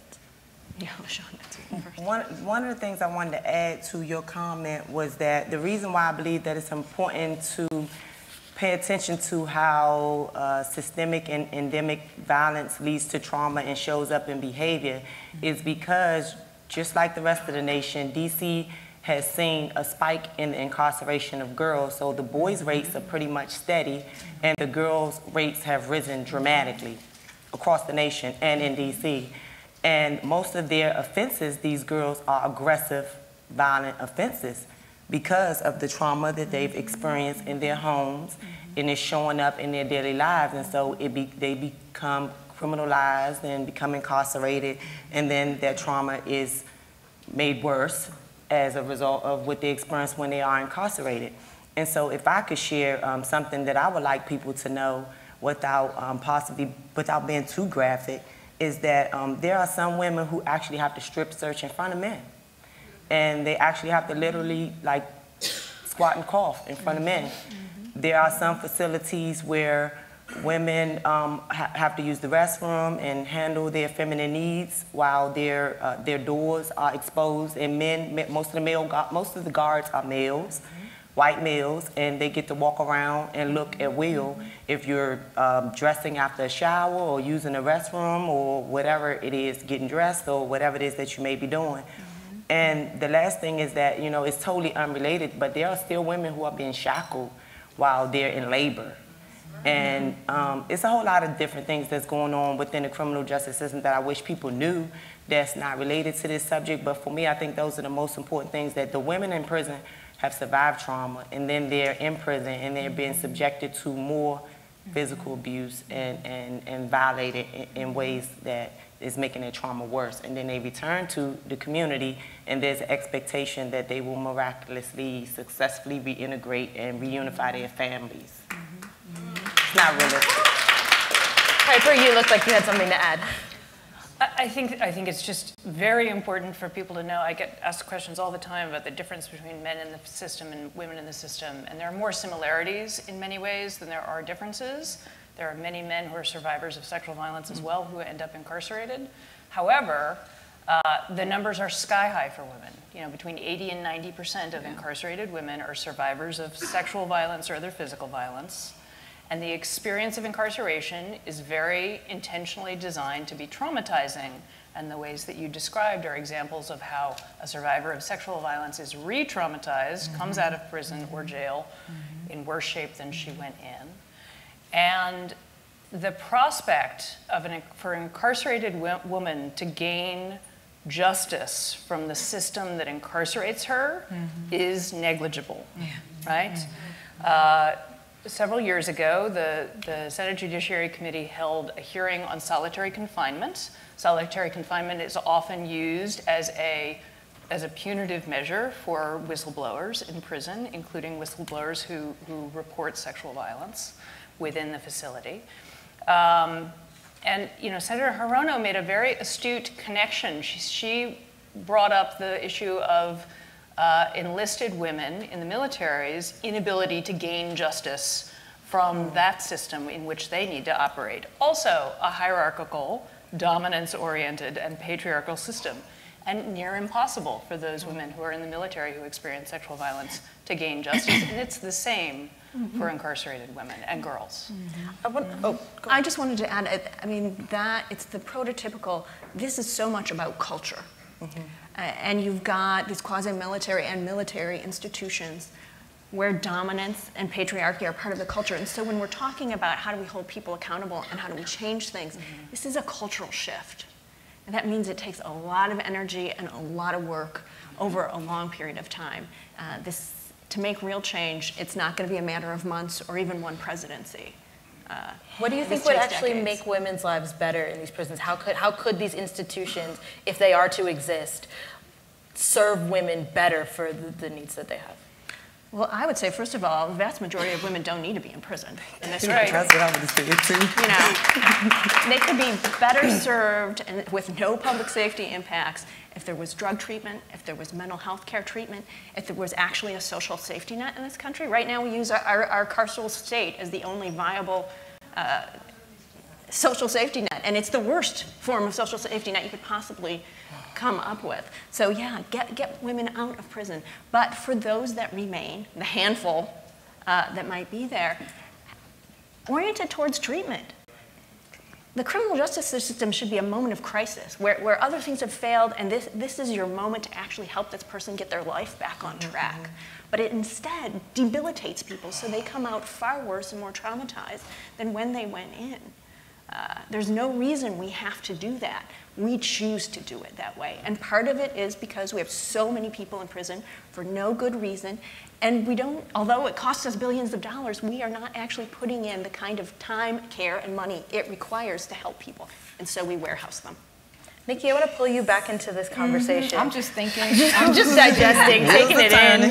How does thinking about incarceration in this highly patriarchal and male-oriented way, how does it impact how we improve prisons, like policy-wise and service-wise? What disservice are we doing by thinking about it in a male-oriented way? I don't know if I can answer that question directly, but and because the idea of improving, I mean, one of the things that's so heartening about being in this space is that there are so many people who are progressive within the system and are going to make changes, are going to make practices that I think or change practices that I think are going to be consequential for the people that they come in touch with every day. And I think that's so important. But the idea of improving prison broadly, I don't know if that's our goal, right, is to improve. I think, we want to get to a place where we don't need prison. That's, the kind of more transformative thinking, I think. And this conversation about the system not being set up to be an arbiter of justice when it comes to sexual violence for women or for men, I just want, one of the things I was thinking about is that this is what Black feminist scholars and activists were talking about like 30 years ago. Yeah. When we, shifted to what was a victory in the minds of some folks, and it was a victory in some ways, to using the criminal justice system to respond to violence against women and other kinds at a moment where it was becoming more harsh. And so that's to say that some ideas about how we might organize ourselves, think about justice, exist, right? We don't, in fact, have to create something entirely new. There are visions of justice from communities that have, discussions that have existed before this moment that I think we can go back to when we are imagining what can be done, what's possible. Absolutely. It seems like everyone in this panel is in agreement that prison is the imperfect system to do the real healing for the trauma that people experience even before they enter the carceral system at all. Lashana, I want to talk to you about WIRE and re-entry and what community organizations are out there and the resources that you've either experienced or helped build to deal with this. So I started the WIRE in 2013 while working at the Mayor's Office on Returning Citizen Affairs here in DC. And basically the WIRE is a group of women who were formerly incarcerated. And we all came together to form a network so that we could serve as peer mentors and peer advocates to one another, to other returning women, and to women who remain incarcerated. So some of the things that we've done have been around visitation, making sure that children who have incarcerated mothers have access to visitation. And while I was at MORCA, we was able to start a visitation trip. So now they go like twice a year to SFF Hazleton, where most of the DC women are located. And it's free of charge. So caregivers are able to afford to take children to visit their moms. So that speaks to one of the things you were talking about earlier. Why is it a problem when we look at the criminal justice system as a male-dominated system? Because most of the people in prison are men, even though, again, women are the fastest growing group of people that are becoming incarcerated. However, the majority of the women in prison are also mothers. And so most of them have underage children who are left out here to, with caregivers to basically fend for themselves. Some end up in the foster care system, which is a whole nother pipeline. And I was grateful to return to the District of Columbia because here we have a lot of progressive reentry efforts that afforded me an opportunity to create a platform for the women that I serve time with and women who are still incarcerated, because as I'm thinking people in here may know, that we don't have a prison system here in DC. So most of the DC prisoners who are serving time for felony convictions or over a year, they go into the federal system, which means we have women in Waseca, Minnesota, we have women in Aliceville, Alabama, Carswell, Texas. Again, these women have minor children who live here in the District of Columbia, and they don't have access to visitation most often. So just because Mork is going to Hazleton, that doesn't mean that the child who has a mom in Carswell, Texas will get the visit. And so DC has just done a great job, in my opinion, of allowing people who have been directly impacted to inform the work, to inform policy, to be in positions where they can help bring a transformative justice piece to into the picture. I want to thank you guys so much. Before I turn it over, I want to open the floor up for questions and give people the opportunity to really ask you guys anything that might be on their minds. I know there's a mic floating around the room at this time. Oh, they're so shy. Shy, tough crowd. Heavy subject. Well, while we're thinking, there's a question in the back.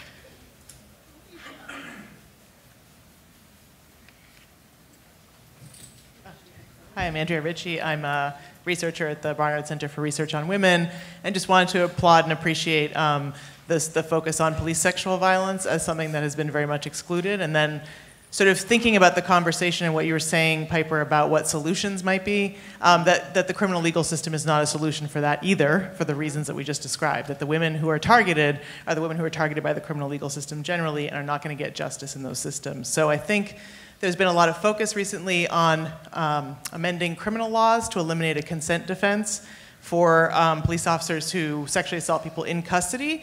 Obviously, that's a positive step. No one should have to argue that they consented or didn't when they're in handcuffs, but it's not enough. It's way too limited as a response because much of the sexual assault that takes place or harassment takes place when women are not in custody. Police officers target domestic violence survivors, victims, people in explorer programs, children in schools that they patrol. None of those people are in custody. So none of these laws are going to address that. And then also so few cases actually get to criminal prosecution because there's little evidence often other than the word of the person who's been sexually assaulted. So I just want to encourage us all. There was a previous conversation about data collection.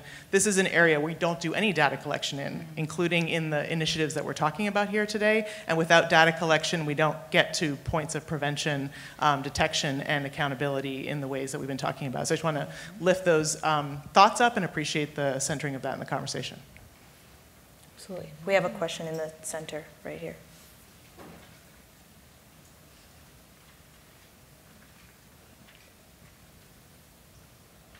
Roberta Myers from Legal Action Center.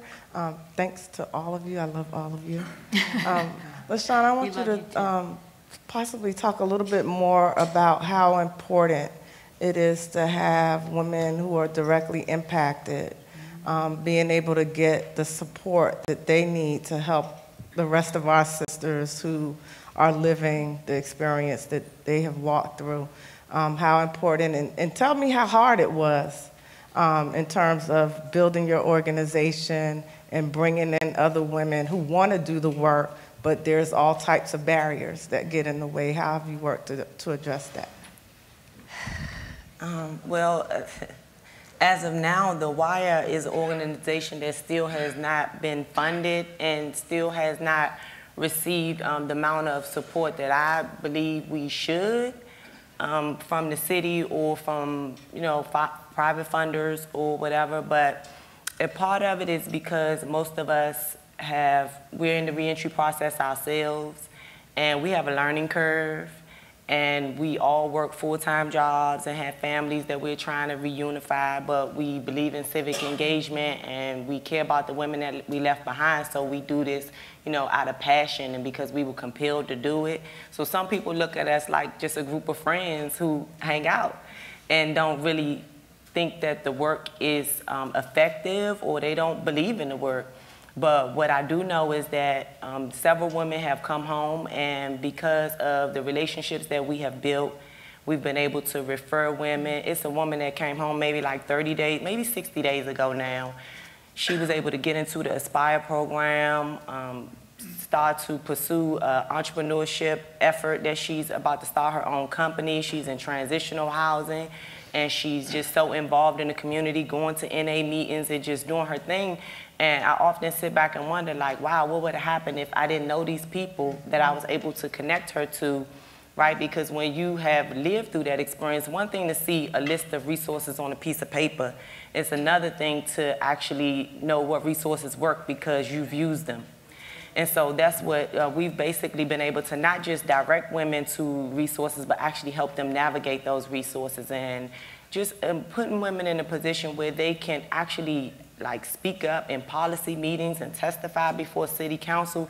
I think it's really been important for the returning women to just gain agency over their lives and be accountability for accept some accountability for their past actions, but also, you know, have the agency to try to make a difference and give back to the community.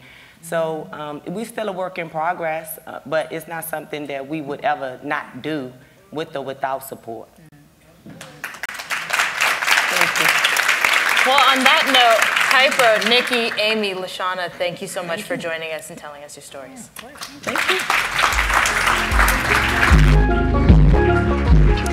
Here to talk about inclusion, identity, and law enforcement, please welcome Medaria Arredondo, Chief of Police in Minneapolis, Kadra Mohammed, Police Officer for the Twin Cities Metro Transit, and Hassan Aden, former Chief of Police in Greenville, North Carolina. Here to lead the conversation is Jeff Pegues, Justice and Homeland Security Correspondent at CBS News and author of Black and Blue: Inside the Divide Between the Police and Black America.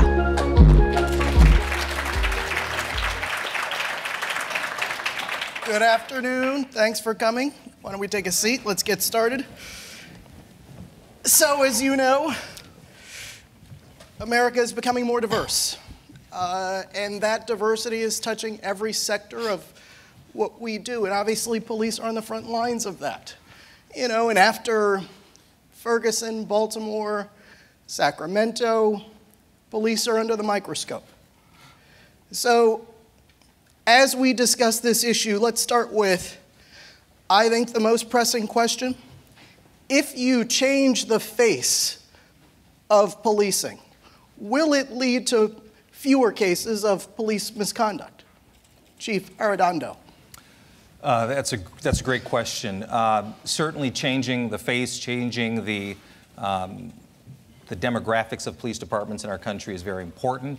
But I also think that we would be remiss to not say that we have to change the conditions of our communities that we're working in.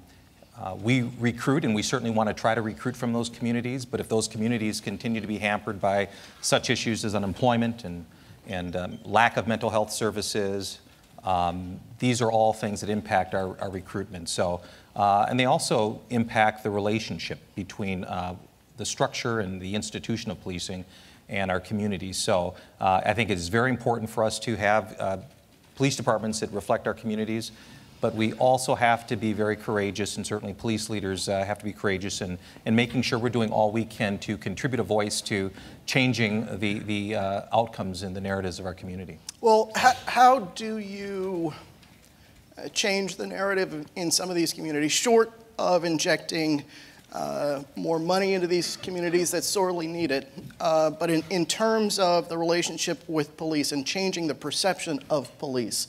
Hassan, how do you do that? I think one of the ways to do that is, well, let me back up.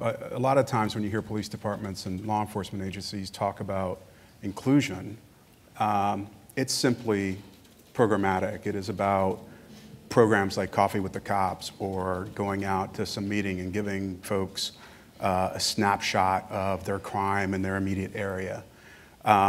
Yes, those things are absolutely necessary, but I think that the communities across the country have come to expect a little more. And that would be inclusion in the strategic planning of the police department, inclusion in policy development, and we're seeing it in some major cities right now, inclusion in some of the decisions that are made in terms of, if your police department's going out and buying some technology that's going to impact the community, and there's lots of technologies and it's not stopping. It's actually a wave coming that deal with privacy issues. They need some say in what's coming in. And I think that that's much more meaningful and that is much less prevalent. Officer Muhammad, you are, I read your story and I was inspired by it. You're a trailblazer in the Twin Cities. Can you tell us a little bit about your story? I grew up in St. Paul, Minnesota, in public housing, so some of the rougher areas in St. Paul. I've had both positive and negative interactions with police officers, but thankfully the positive impacts of those officers that I made truly impacted my life. And I first intended to go to law school when I was in college, but I met my mentor who works for the Minneapolis Police Department. He's a sergeant now. And he took me on for a ride-along. And I saw, not only the things, the adrenaline rush that you see on TV, but the humanistic interactions that you have with, and how much impact you truly make on the community. So your mentor, was he Somali American? He was? He is Somali American. It's Sergeant Ali is his name. Okay, and you bonded with him? Definitely, definitely. Because he came from the same community that I grew up in. We spoke the same language. I had that connection with him that I probably wouldn't have had with another officer if I did a ride-along. And he also showed me the way he interacted with the community, and I wanted to be that person who also does that. There was no one else like me that's doing it, so why not me? Well, why not you? But there were still some obstacles there. Definitely, right? Definitely, yeah. For example, wearing the hijab on the job. Yes. Right? Yeah. So they had to modify it for you? Yes. So you can see here that I have buttons that go down the side. So if I am in a physical altercation, my hijab will not interfere with my duty. It's not used as a choking device for my safety. It is able to come off in that physical altercation. And I worked with, at the time, St. Paul Police Department to create this hijab. So I'm able to work as a police officer safely, and my partners can feel confident that they're also safe working with me. Okay. And what about in your community? This wasn't well received by everyone, right? I think it is impossible to please everyone, and that wasn't my job to do that. But the vast majority were very welcoming and receptive to the idea. It's much needed. We need not only other minority officers, but other female Muslim officers who can represent their community, who can have those connections that my male counterparts will not have. Mm-hmm. And Chief Aderondo, are you seeing this in your department, more people in the community coming on the beat in the wake of Ferguson, in the wake of Baltimore, people who, maybe want to change things from the inside out? Certainly, and I think that we can't place enough value on when people have a shared experience, that tends to resonate within police departments, but it's important for members within that organization to allow those spaces, to allow safe spaces for those voices and messages to be heard. So we are certainly seeing that. We know that we're grappling with this issue as it relates to how our federal government wants police departments to interact or deal with our undocumented community members. I will tell you right now that we need to build trust with everyone in our community. And our job should not be to focus in on individuals just because of what their status is in terms of documentation. So many of our Latino officers are really taking that charge and making sure that that feeling of safety is there, that feeling of trust is there, because the levels of fear and distrust right now, with a lot of rhetoric that is going on in all parts of our communities, that's real. But we're seeing people, as Officer Muhammad is doing, they're bringing those voices, those shared experiences in ways in which our organizations can help change and navigate for the better. So you're saying that the rhetoric that is coming from Washington has it hurt the relationship between the community and police in Minneapolis, noticeably? The fear has. The fear has. The fear has. For an example, in Minneapolis, as chief, when we arrest or detain someone or take them to a booking, we do not run our own county jail. It is the county of Hennepin runs their jail. They have policies in place right now that would allow their staff members to contact ICE upon booking someone. So it is not, and it has happened to me. I've been to community meetings in some of our Latino communities, and I've had elderly women crying, saying, "Why did you deport my son?" Well, we played a part in that. We did arrest the son, but we placed him in a jail facility that the consequence was they contacted ICE and their son is no longer here. So these are some of the realities that chiefs in this room may be dealing with. And so it is very important for us that the rhetoric that comes out of Washington, we have to double down our efforts to make sure that at the end of the day, we are trying to do all we can to make safe communities, build trust, and that our focus and role will not be that of deporting ultimately their loved ones. So that's real. Hassan, you were chief in Greenville, but you've worked in departments across this country in some form or fashion with your expertise. You know, when you have this tension, if you will, some of it perhaps caused by immigration policies directly affecting communities, how does that affect crime solving in communities if people in these neighborhoods don't trust the police? It's crippling. It can be crippling. And you have to use tactics that sort of take the pressure off, meaning if you have a certain community that has ultra high levels of crime, what you'll see a lot of police departments do is flood that area with officers. And it's zero tolerance, and they're stopping everyone. And that has a counter effect, because that's not really, in the long term, going to drive crime down. You have to really get smart about place and why, start thinking and working with the community about why is crime happening in this place. Sometimes it's lighting, blight, it could be a whole variety of reasons. And when you engage the community differently about crime fighting, and it's not about, jacking everybody up on the corner and treating everyone like they're a suspect just because they're out at 9 or 10 and coming back from the store and they're getting stopped.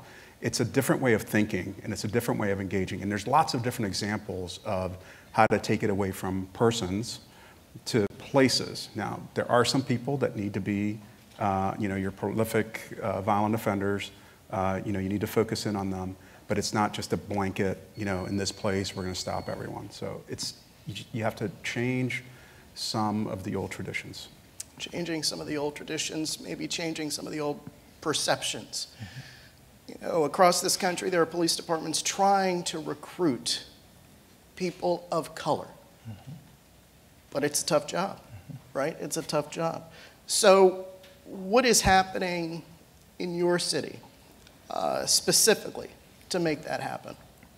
We're doing a couple of things. I want to just mention about, so one of the things I think we in police departments have really lacked at is controlling and creating our brand.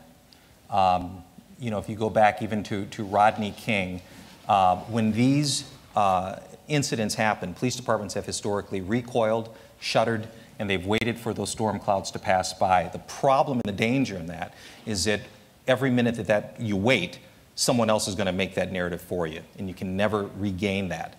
I think of the example of the United States Marines. When they are hit by scandal, and they've had a few of them recently, but like clockwork, every Super Bowl Sunday, there is a 2-minute, looks like it was directed by Steven Spielberg, commercial focusing on their demographic, who they want to bring back into they're controlling their message as best as they can. It is very vital and critical with the issues that police are having with communities of color that we really try to address and deal with the issues, the real issues that are there, but also control our messaging and our image. So some of the things that we're doing, we're really working closely with our schools. And when I say schools, not colleges, even though we're working with them in high schools, but we're really trying to get our officers out there engaging in our elementary schools. You can never underestimate the power of a moment, and those interactions with our youth, our children, those are very powerful. So we have police activities leagues, we have our school resource officers in schools, and I know that there are some that feel that officers shouldn't be in schools. We in Minneapolis have seen some very positive dividends in that, from coaching, mentoring. There's been a lot that we're really trying to do to focus on that, and we have to stay at it. We can't shudder when the dark clouds roll in. So in a recent study, people of color received a recruiting postcard, talking about recruiting people in these communities.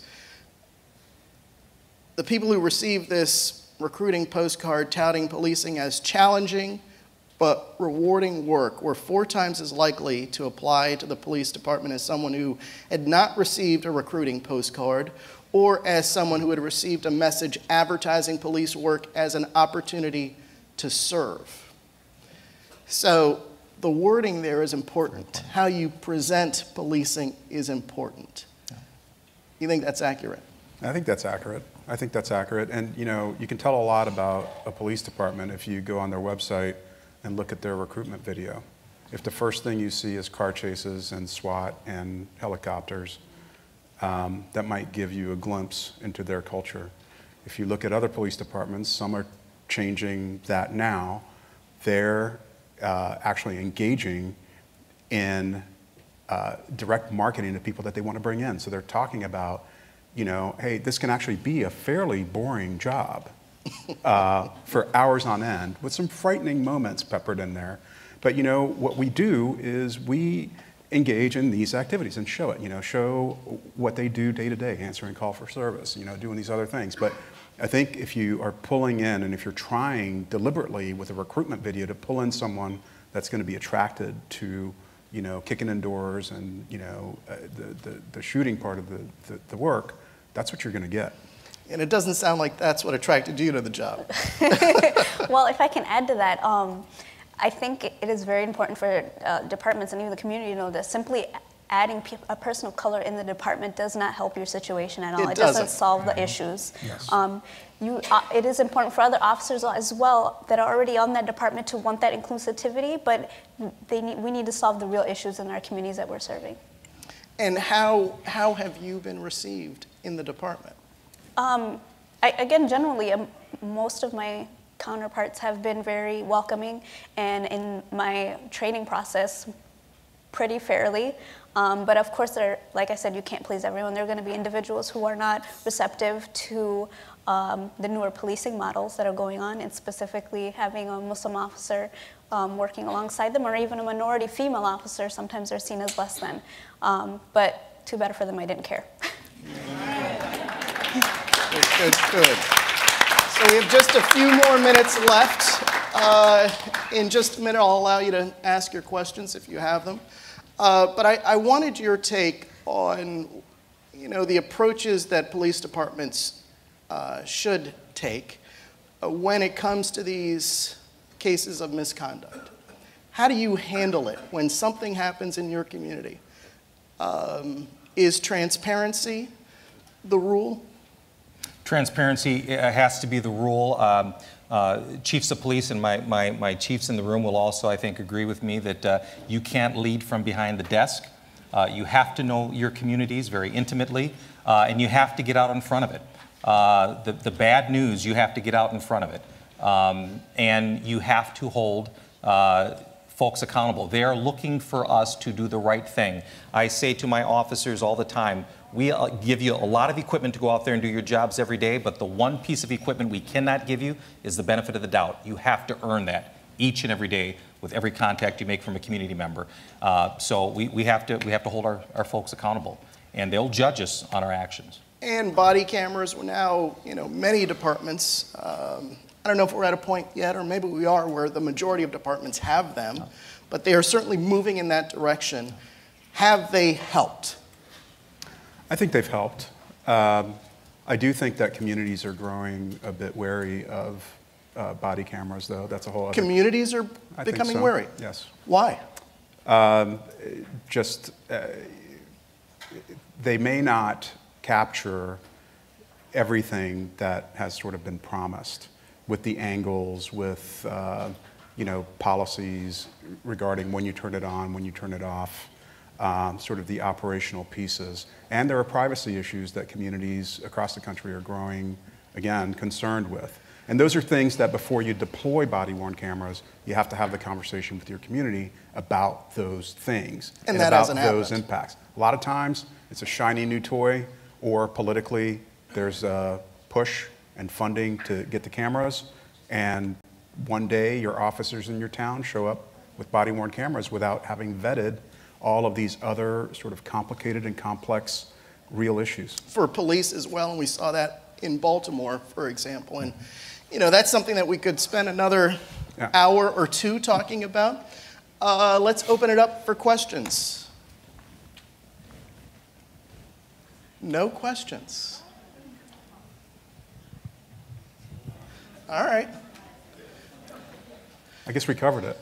We covered a lot, but all right. Well, let's delve deeper into these body cameras because that's what I'm interested in.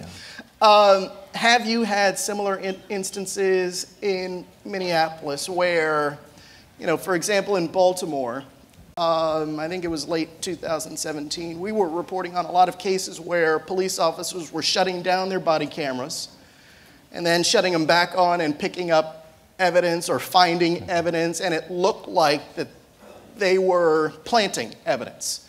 So that created all sorts of issues for the Baltimore City Police Department. Have you had similar cases in Minneapolis? So, and I'm not a nerd geek, so learning the technology was real. I think you are. Was real important for me early on. But one of the things I say that to say that when we did our first audit, so our body camera system, it does not allow you to mute. So the officer cannot have the control of muting it. But when you turn it on, when you activate it, it gives you a 30-second rollback. Not audible, but it gives you a 30-second prior what just occurred. So when we were looking at those officers activating it, we were seeing some with 6 seconds, 12 seconds. I'm thinking, what's that all about? Well, they were turning, it wasn't even on. They were turning it on real quick and turning it off. And so we had some folks who were going to try to scam the system. They were trying to scam the system? Well, yeah, they were basically trying to scam the system and not comply with the policy that was in place. So were they disciplined for doing that? So when we rolled out our body camera system, so one, I absolutely agree with you. We had community listening sessions. I went to all of them. I will tell you that I learned a lot. People are on different sides. When we got our body cameras, I was thinking that every single person in our community would love them and want them activated the whole time officers are working. Totally not the case. Privacy issues are very concerning for people.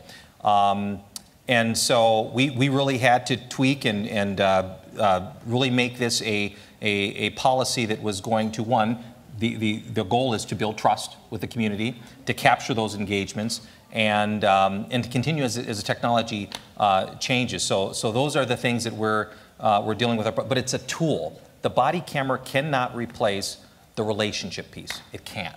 And so we remind our officers, remind our community members about that. But it's not going away, and so we'll continue to utilize them. All right, we'll make that the last word. This has been great. Thank you for your time. Thanks, Jeff. Thank you. Appreciate your time. For the Art of Re-Entry, please welcome David Dominici, Executive Director at the Center for Educational Excellence in Alternative Settings. Stephen Belber, writer and producer of the film OG. Tara Liebert, Executive Director of Free Minds Book Club. James Allen, Re-Entry and Outreach Assistant at Free Minds Book Club. And welcome back, The Atlantic's Adrian Green.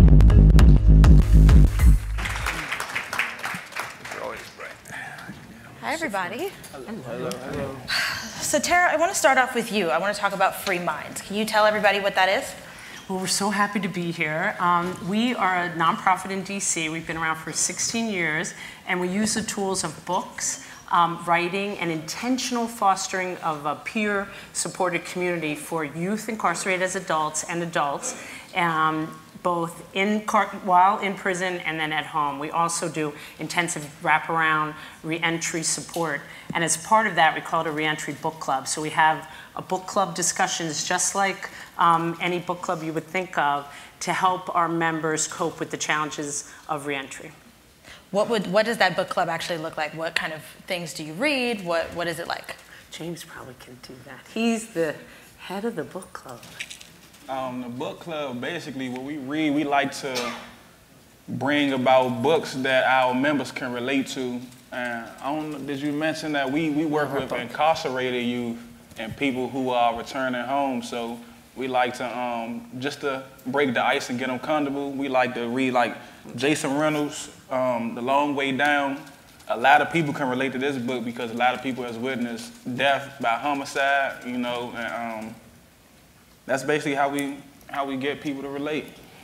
So we talk about, even if you can't read, we say our book club is a book club for anybody who wants to learn to read. It makes you want to, because many of the youth in the adult prisons have been disengaged from school, have been suspended from school, so their reading levels are not up to the par. So we pick books with characters they completely relate to, characters that go through the struggles that they've been through, that look like them, and then you can see yourself in the character. Some people call it bibliotherapy, and it's a way to distance yourself from the trauma and the pain that you're going through, but to find a way through it. And then we do creative writing exercises. So we say you've identified with the book and the author, and then you write the author of your own story, your own life. And then I have my little handy thing. We write our own book. We call it The Untold Story, The Real Me. And it's a way for the youth to see that we have a concrete product, and to feel a different way about their incarceration, and ultimately about their entire identity. It's a very powerful and effective way to change their own perception of themselves and what their future is. James, how did you get started with Free Minds, and what does it mean? What has it meant to you to work with these people? Free Minds, I heard about it while I was incarcerated. I got incarcerated when I was 18 years old to the age of 23, but I didn't start hearing about them until the end of my incarceration when I had months left, because I had a good friend of mine who was a member. And when he came home, he was offered a job with Free Minds, and he referred me to the program. So basically, I came to the program, I did my intake. I thought of it as a regular program. That's why when I went actually the initial intake, I was just like, okay, I'm just going to see what it's about. But when I seen the genuine love and the care, and they asked me about, am I working, and asked me, do I have a resume? And I went to the apprenticeship classes that we had, and they was doing job readiness and interviewing skills and stuff. I was like, oh, okay, I like this. It's like a positive environment. It's a big group of people that been through a lot of things I've been through, and a big group of people who understand and empathetic of it. So once I realized it was like genuine love and care, and I said, oh, I could deal with this, you know? What got me with the program, what got me to like fall in love with it, if you will, is I get to go out to different schools and colleges and things like that and talk to endangered youth and people who never witnessed some of the things that people where I'm from witness. So I get to tell these young guys from my neighborhood, hey, I've been there, done that. Look at what I'm doing now. I'm a working man. I have no worries. I don't have to do this. Look over my shoulder. And then I go out, and I just came from Princeton not too long ago, and I tell them my story, and they're amazed about it. So that's what I like about it. When you're going to tell people your story, do they feel instantly connected? Is it something you gotta convince them about because they're kind of wary? What's that interaction like? The kids or the young adults in the schools around like the different wards and quadrants of DC, being as though we're from the same area, they connect with me like almost instantly. As soon as I walk in and I introduce myself, tell them where I'm from and how I grew up, sometimes they're shy, they don't have too many questions, but at the end, it never fails. It's about 3 or 4 of them that want to walk up to me like, hey, I'm going through some things too, man. You inspire, you motivated me to want to do better, you know, just because of what I'm going through. So for the others who don't know or have experience in my background, I wouldn't say they connect, but they like to try to understand. They have a lot of questions, and when I give them the answers, they like, oh, okay, see, I didn't know that. All I know is what TV feeds me in the media. I didn't know. Like I tell a lot of people, you wouldn't know I'm a felon unless I told you, because of the way I carry myself, and I'm an easygoing guy. Absolutely. David, I want to bring you into the conversation. You also work with incarcerated youth. Tell us a little bit about your work. At the center, we work primarily with juvenile justice agencies and their school district partners to try to improve schools inside of youth facilities all around the country. We also run a school in the youth detention center and in the adult jail in New Orleans.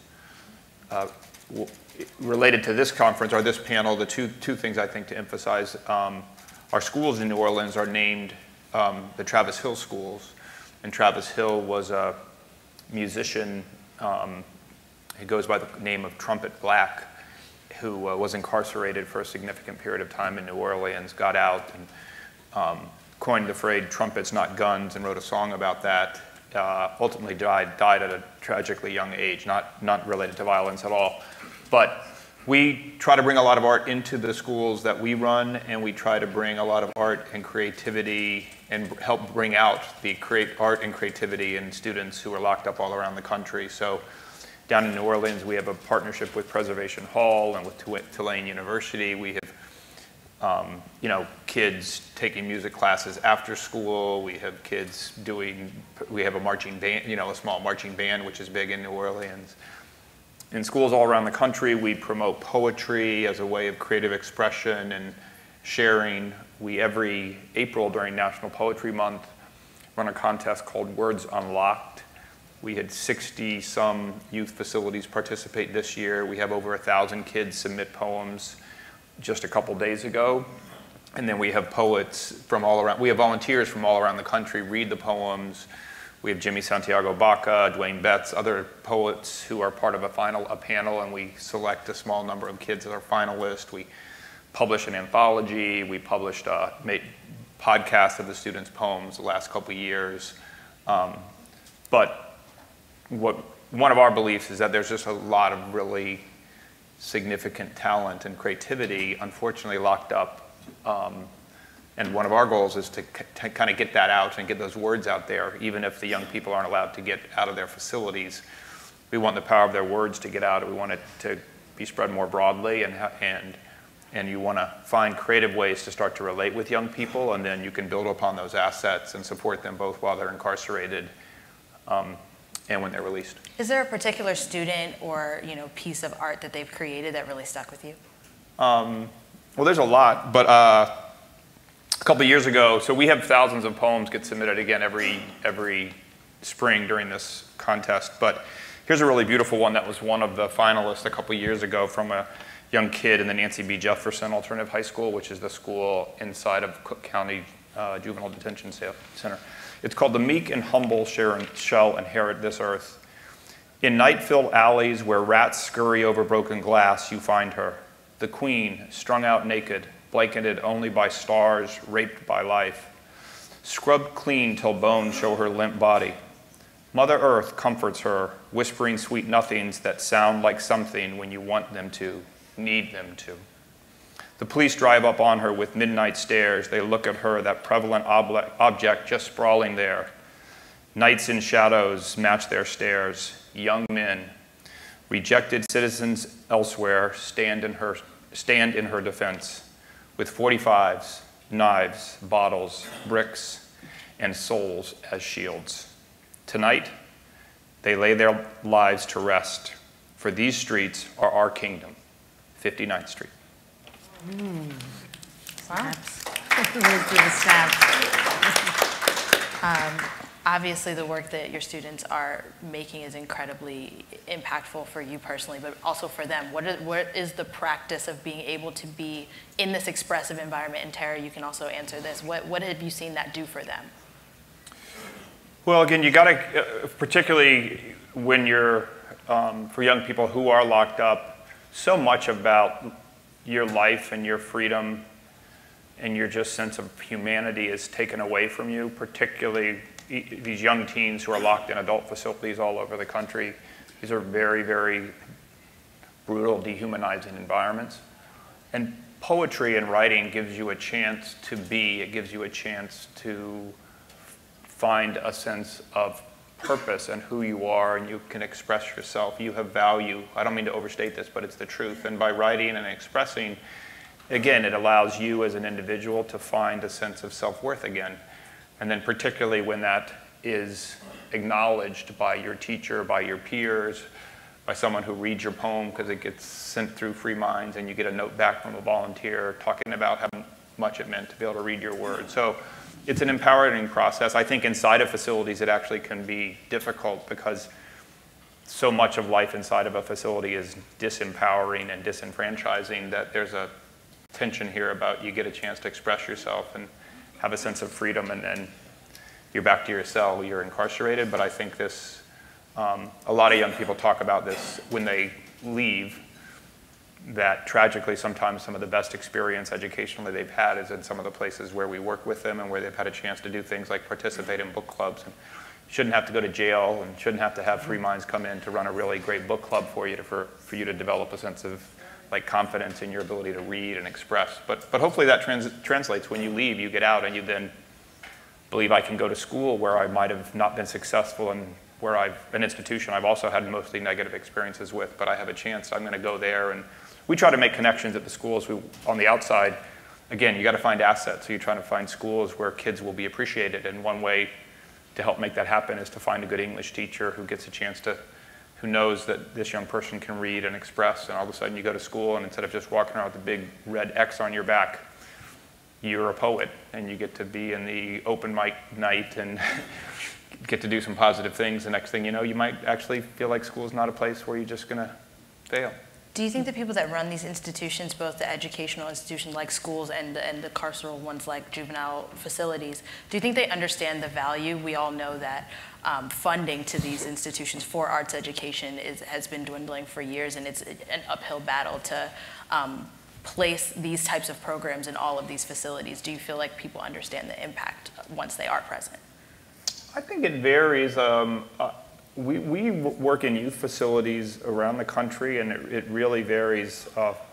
Utah, Los Angeles, you just never know. Some of these places, either the school districts that run the schools inside of the youth facilities or the juvenile justice agencies themselves, a lot of this is about leadership, and it's about just one person having a vision and saying, hey, I'm gonna get this local artist to come in and do a workshop with these young people. It doesn't cost that much. And then, oh, we had a really great experience. Let's go try to find some whatever, Title I money. Oh, let's now develop a reading program. And hey, let's hire an art teacher, a part-time art teacher. So sometimes these things I think are kind of incremental.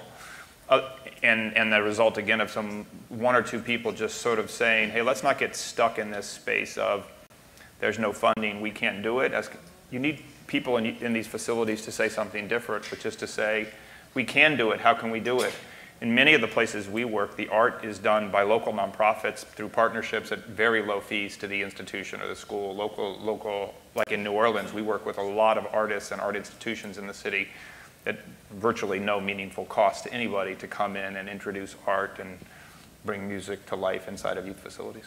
Absolutely. Stephen, I want to pull you in. You have a very different experience with arts and incarceration. Your film, The OG, just premiered at the Tribeca Film Festival. Can you tell us about it for a second?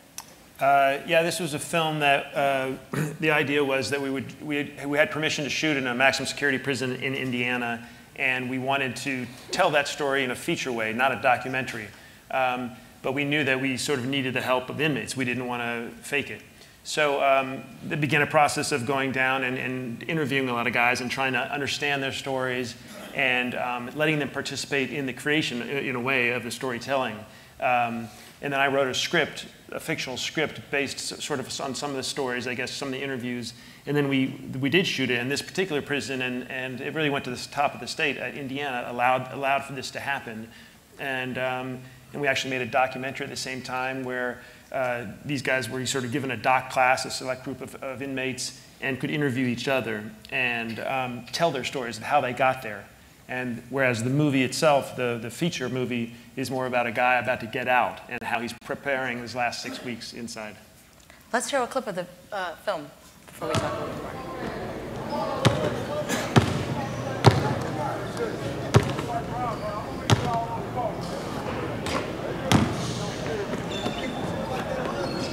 Need more follow through. Only missed by like an inch. That's an inch too much. Follow through. See that? Key to perfect shot. See what I'm talking about? You feel that? Same way I shot the first time. Nah, you had more extension that time. Follow through. Go ahead. Do it again. Yeah. There you go. We need one. Hey, man. I'll holler at you later, man. Hey, let me breathe on you for a second. Normally, I ain't one to preach. I'm mind my own fucking business. But running with them, no future in it. Especially with what's going on right now. When it pop off, you'll be the first to get it. You just saying that shit because you don't like him. You said I don't like him. Terry, it's obvious, man. Used to be the man, right?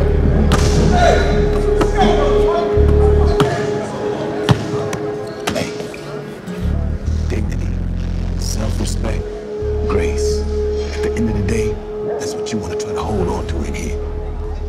Might not be much to you now, but it's something to remember. Well, that's bomb, man.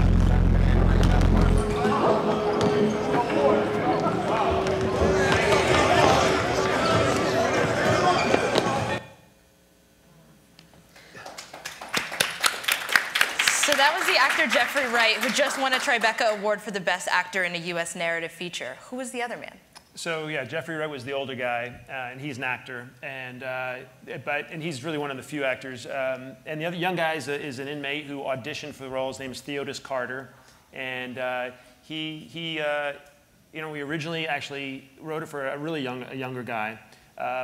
But for various reasons, some of the ability to audition was based on behavioral stuff, and he sort of came in late to the game and auditioned and sort of blew us all away, and we tweaked the part to make him a touch older and a little bit more, having been inside the system, a little bit more new to this prison, however.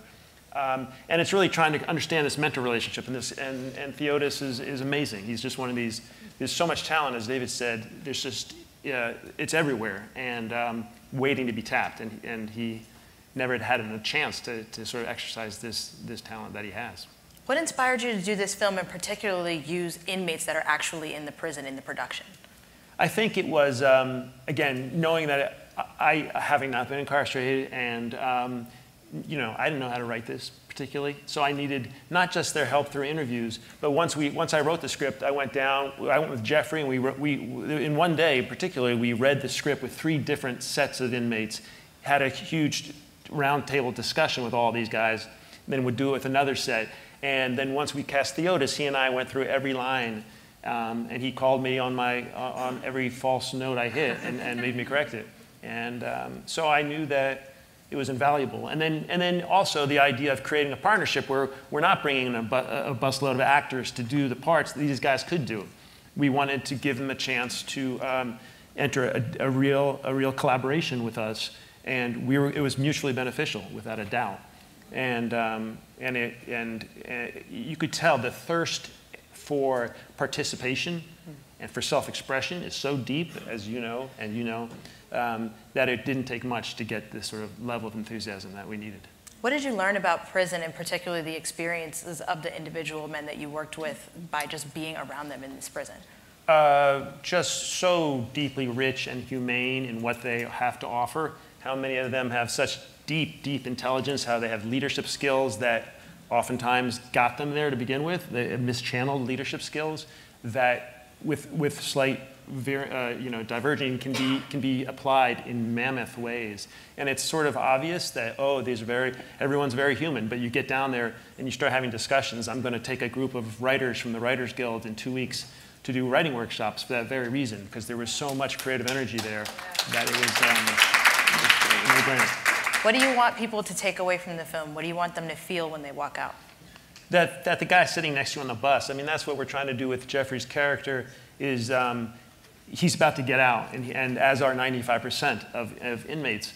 And they are among us, and they are to be valued and treated as anything but different.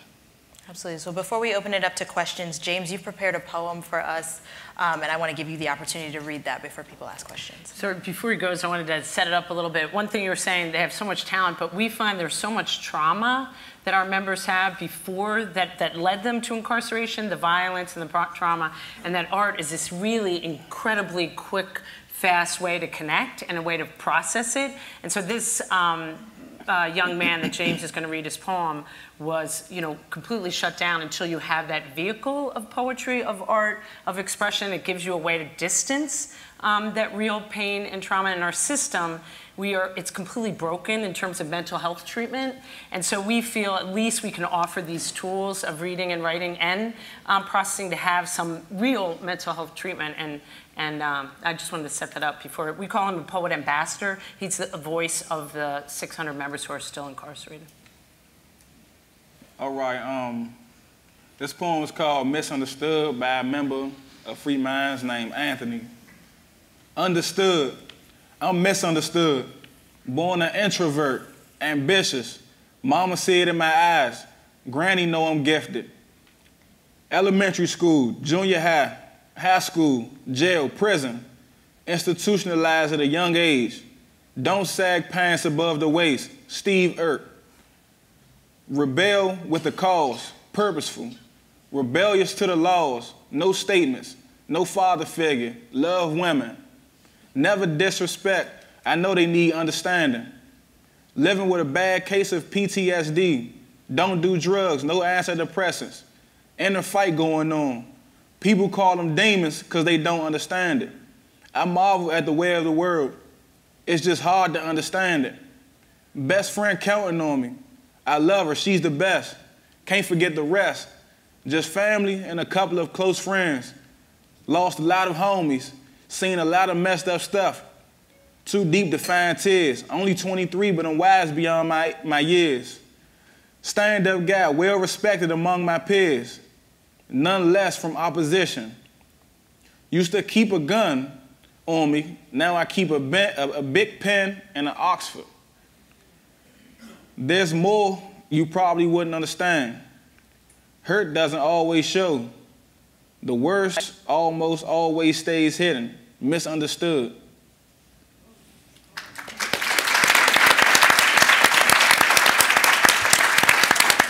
We have a question in the back. Sorry. Hi, so my name is Ayana. I'm a research assistant with Center for Police and Equity. Firstly, I want to just thank Free Minds for what you do. I actually volunteered with Free Minds my freshman year of college at Howard University, and you guys were actually the ones who introduced me into this world of what's going on with the criminal justice system and like what needs to be done. And I actually took a lot of the values that I learned volunteering with you guys to my internship at the Department of Corrections in New York City the following summer. So I just want to thank you for that. And yeah, that was my comment. Good. Yay. Do we have a comment in the center? Hi, I'm Jamie Argento Rodriguez with the Public Defender Service in DC. David and Tara, hi. James, how are you? Stephen, I don't know you, but I hope I will at some point. I have a question, and I hope will be a little bit controversial for all of the panelists to perhaps answer, and maybe James starting with you, because I've had the pleasure to work with David and Tara, but the Federal Bureau of Prisons has just come out with this new policy about banning books from Amazon and other direct vendors. And obviously that's going to have a huge impact on our clients and their ability to access books at a cost that's more affordable, particularly when they're taking this money from their own canteens and for money that they've earned on a cents to the dollar for the work that they do while they're imprisoned. So can I get your thoughts about this and what it could do for setting a standard for the nation's prisons, including state and local detention facilities, about keeping our folks away from literature? I think it's a horrible idea to ban books coming from the outside, such as Amazon, and having people to pay for them out of their own canteen, because a lot of people, especially who have been incarcerated for a certain amount of time, don't have the outside support. And with prisons offering jobs to where they're working for pennies, 30 cents, 25, 50 cents an hour, it's like almost impossible to take care of yourself as far as hygiene, buying extra food, and then on top of that, buying $40 books. I think that'll have a big effect, especially from what we do. We like to send about 2 or 3 books per quarter, and people really enjoy that. We get a huge response. Like letters just be flying in, very appreciative letters, you know. And it's just like it's very unfortunate because that's a big part of prison. It helps people cope with the time. It helps people survive the time a lot of times. So where like Anthony said, people who are introverts and like to be within themselves, a book is a part of that. So I think that's a horrible idea. Free Minds as a book club, we have been talking about it and working on solutions, and hopefully the persistence of terror on top of us will make a change, but it's terrible right now. Yeah, no, it's hard. I think there's a fundamental misunderstanding. The reason it is because of want contraband, the memo from the Bureau of Prisons, they want contraband and drugs coming in, which we don't want at all. No one wants that. No one wants that in a facility. But I think there's a misunderstanding. That's why I'm so happy this panel is happening. The power of the arts to have a safe and secure facility, and basically absolutely vital to any kind of rehabilitative program. And I think it stunned me, actually, to realize that the policy was so quickly without understanding the impact. So we actually have a lot of work to do to have the officials understand the impact. We're trying to get a lot of public support to understand what it is, and it isn't just leisure reading that you can go to the library, because many are in solitary. The libraries aren't the best well supplied, and for us it's young boys and men that don't even know what to ask for, right? That don't even have a meaningful exposure to literature. So we provide it to them. And so that's what we're trying to say. So I'm glad you brought that up. It's a huge, and it's a sign that we need to get the message out about the power of books and writing. And I'm very grateful to the Atlantic to have this opportunity, because I hear from a lot of funders or other people say, it's nice that you do that books and that writing thing, but it's not like, a job or vocational, and we only have so much money in a prison and everything. And I'm like, no, fundamental. If there is not an internal mind shift change about I am worth something, I can do something, I have another way that comes about through the arts, none of the other programs are going to work. That's my little soapbox speech. David, Stephen, Tara, James, thank you so much. Thank you.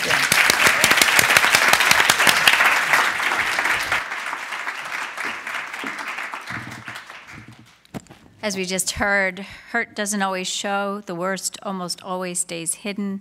It's misunderstood. It was a powerful way to close, unlocking all that poetic and artistic expression. Thank you, James, for sharing that last poem and one young man's experience. And thank you, Stephen, Tara, David, and Adrian. Thanks also to our other speakers and journalists who were here with us this afternoon, exploring justice in America in all its complexity, from the challenge of reentry to plea bargains, data, and gun violence. I think we surfaced some of the most pressing issues confronting the criminal justice system, and I hope we provided everyone who was here with this afternoon with new insights and new ideas that you can take home to the work that you do. You've been a really wonderful audience, and I think we all know how precious everybody's time is, so we're grateful that you spent so much of it with us this afternoon. We're also grateful to Google.org and to CPE for allowing the Atlantic to be part of your conference. It's been a very rewarding afternoon. And with that, it is my great pleasure to turn the mic over to Center for Policing Equity President, Philip Atiba Goff.